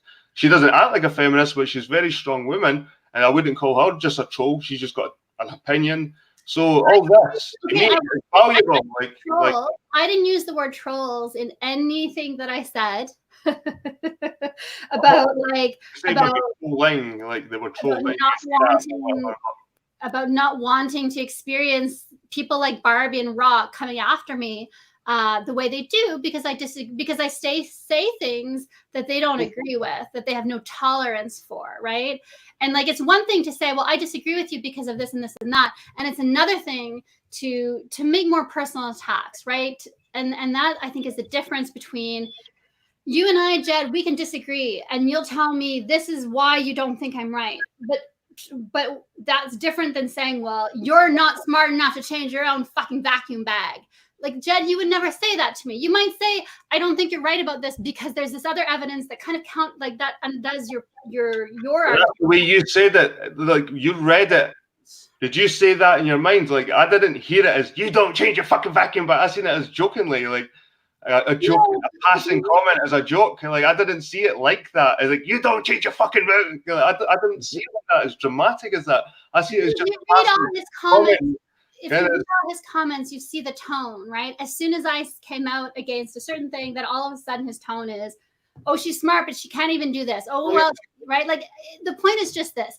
I'm not saying people don't have the right to an opinion. I'm saying, for me, myself, there are different ways of expressing your opinion. And some people do it one way and some people do it another. I enjoy conversations between you and I, because when we disagree, we bring evidence to bear. We talk about things. We're still friendly in our disagreements. It's not like, oh, I think you're not a moral person because of this, right? I'll just say, well, what about this other thing? Whereas I think with the people who I don't enjoy interacting with are the people who bring it to that personal level and they make it ugly. They make it something that it doesn't have to be. And so my problem isn't with you, Jed. And I think, and I'm not saying anything against the gray area. I'm saying it's not a good fit for me, right? And that's my problem, right? And if Validation Boy is suffering from the trolling when JLB was on, well, I'm just saying I can relate and I understand his perspective, right? Well, the fact that someone says that you should be a stay-at-home mom or change a Hoover bag, to me, it isn't that hard trolling. Like, that is nothing. That's not what they said, though. Go back and reread the comments later, and then I was reading the comments as it was happening, and I've actually blocked review. I've got a review comment thing on, so no one can actually put like swear words or anything or say anything bad on those comments without me passing it. And they've all been normal sentences. No one's been horrible. No, I'm not playing the victim, Jed. I'm not saying, oh, they're being horrible. I'm just saying. You know, snowflakey, and the grey area isn't snowflakey. It's not an area for snowflakes. Exactly. And so if Validation Boy feels like a snowflake, doesn't want to come back, I'm saying I understand that. When I'm here, I'm like, nope, I'm too snowflakey for this environment. I don't derive enjoyment from it. It's not fun for me. For some people, they enjoy antagonism. For me, I'm too snowflakey for it. It's not fun.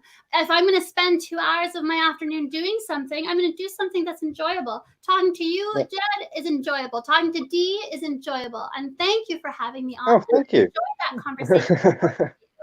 Right? That's so, but having said that, the format of this show is not enjoyable to me. The chat component, the things that have been said, the attacks on me because I have a different point of view, that's not been enjoyable.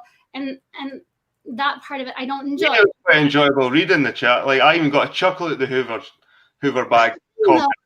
Like, so we look at things in different ways. Like, I do get enjoyment out of some of the antagonistic. Yeah, exactly. That's exactly what I'm saying. It challenges my point of view. Like, I don't want people kicking my ass all the time. I do want people to challenge me sometimes. Yeah, you like it. You like sometimes I think that's kind of the point with not being funny, and like with Sasha, it's all the time. Yes. Like, whenever I see Sasha in a chat anywhere, there's trolls everywhere. I mean, I literally did a video once called Circle Jerk when Sasha went on Jamie Brown's show, and literally the chat was just them all like going off each other's trolly comments the whole time. I literally called the video Circle Jerk, and it was just, I just focused on the chat. And it was crazy. It was crazy, just one after the other, after the other, after the other. So I can kind of understand where Sasha's coming from. Yeah. Because she gets hit hard.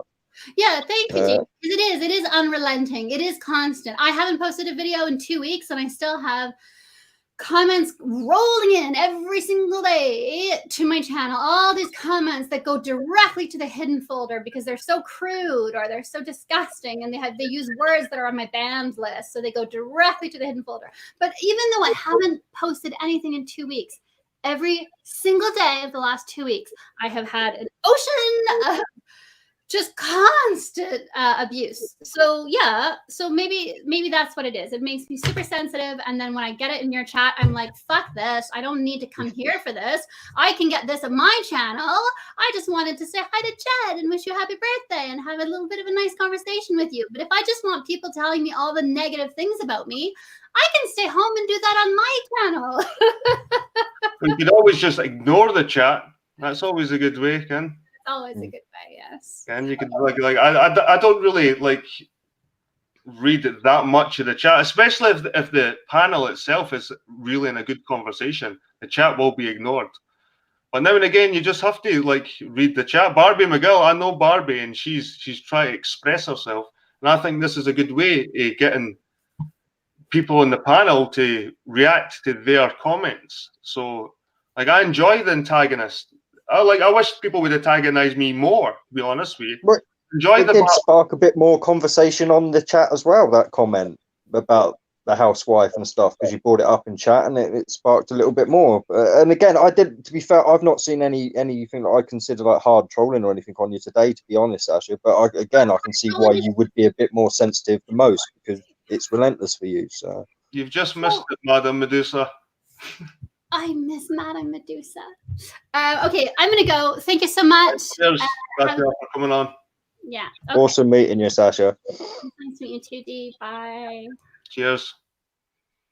But Oh well, see that it was kind of similar to the JLB thing. It's like, but to me, I don't know. It's a bit dramatic. Like, so it's all a bit dramatic for what I've seen. Like, I don't know. Like, it's I think people tonight, yeah, I react again, like I said, I will give it to Sasha. She does get it relentlessly, so I can see why she'd be a bit more sensitive and read maybe a bit deeper into these comments. But It wasn't yeah, tonight I've not seen anything that I would have reacted about. To be fair. Biggest fans, you know what I mean? So, like, she would have liked all these beautiful comments, like novels left 100 times before, probably in the chats. But as soon as he disagrees or mentions a Hoover bag, so that suddenly he's a troll, and it's like, oh, the trolling, oh, your degrading are so bad because of the trolling. It's like, well, it's your fans. They're no fans of me. They're fans of you. They talk about you, how good you are. You know what I mean? And I've never seen the kind of how bad it was. Sasha getting trolled in my chat. I was dead. Just people talking. Yeah, in this one, like I say, this particular chat, I haven't seen anything too bad. But literally every other time I see Sasha anywhere, it's literally she gets it heavy. So, well, she never tonight. So I don't know what the whole reaction to the chat is. Maybe it was just. But like I said, I'll send you the link. So I've got the video still as unlisted to the circle jerk video, and you can see kind of with the shit she gets. No bother, mate. Right, I'm going to end it here, mate. All right. Cheers, everyone out there. See you later.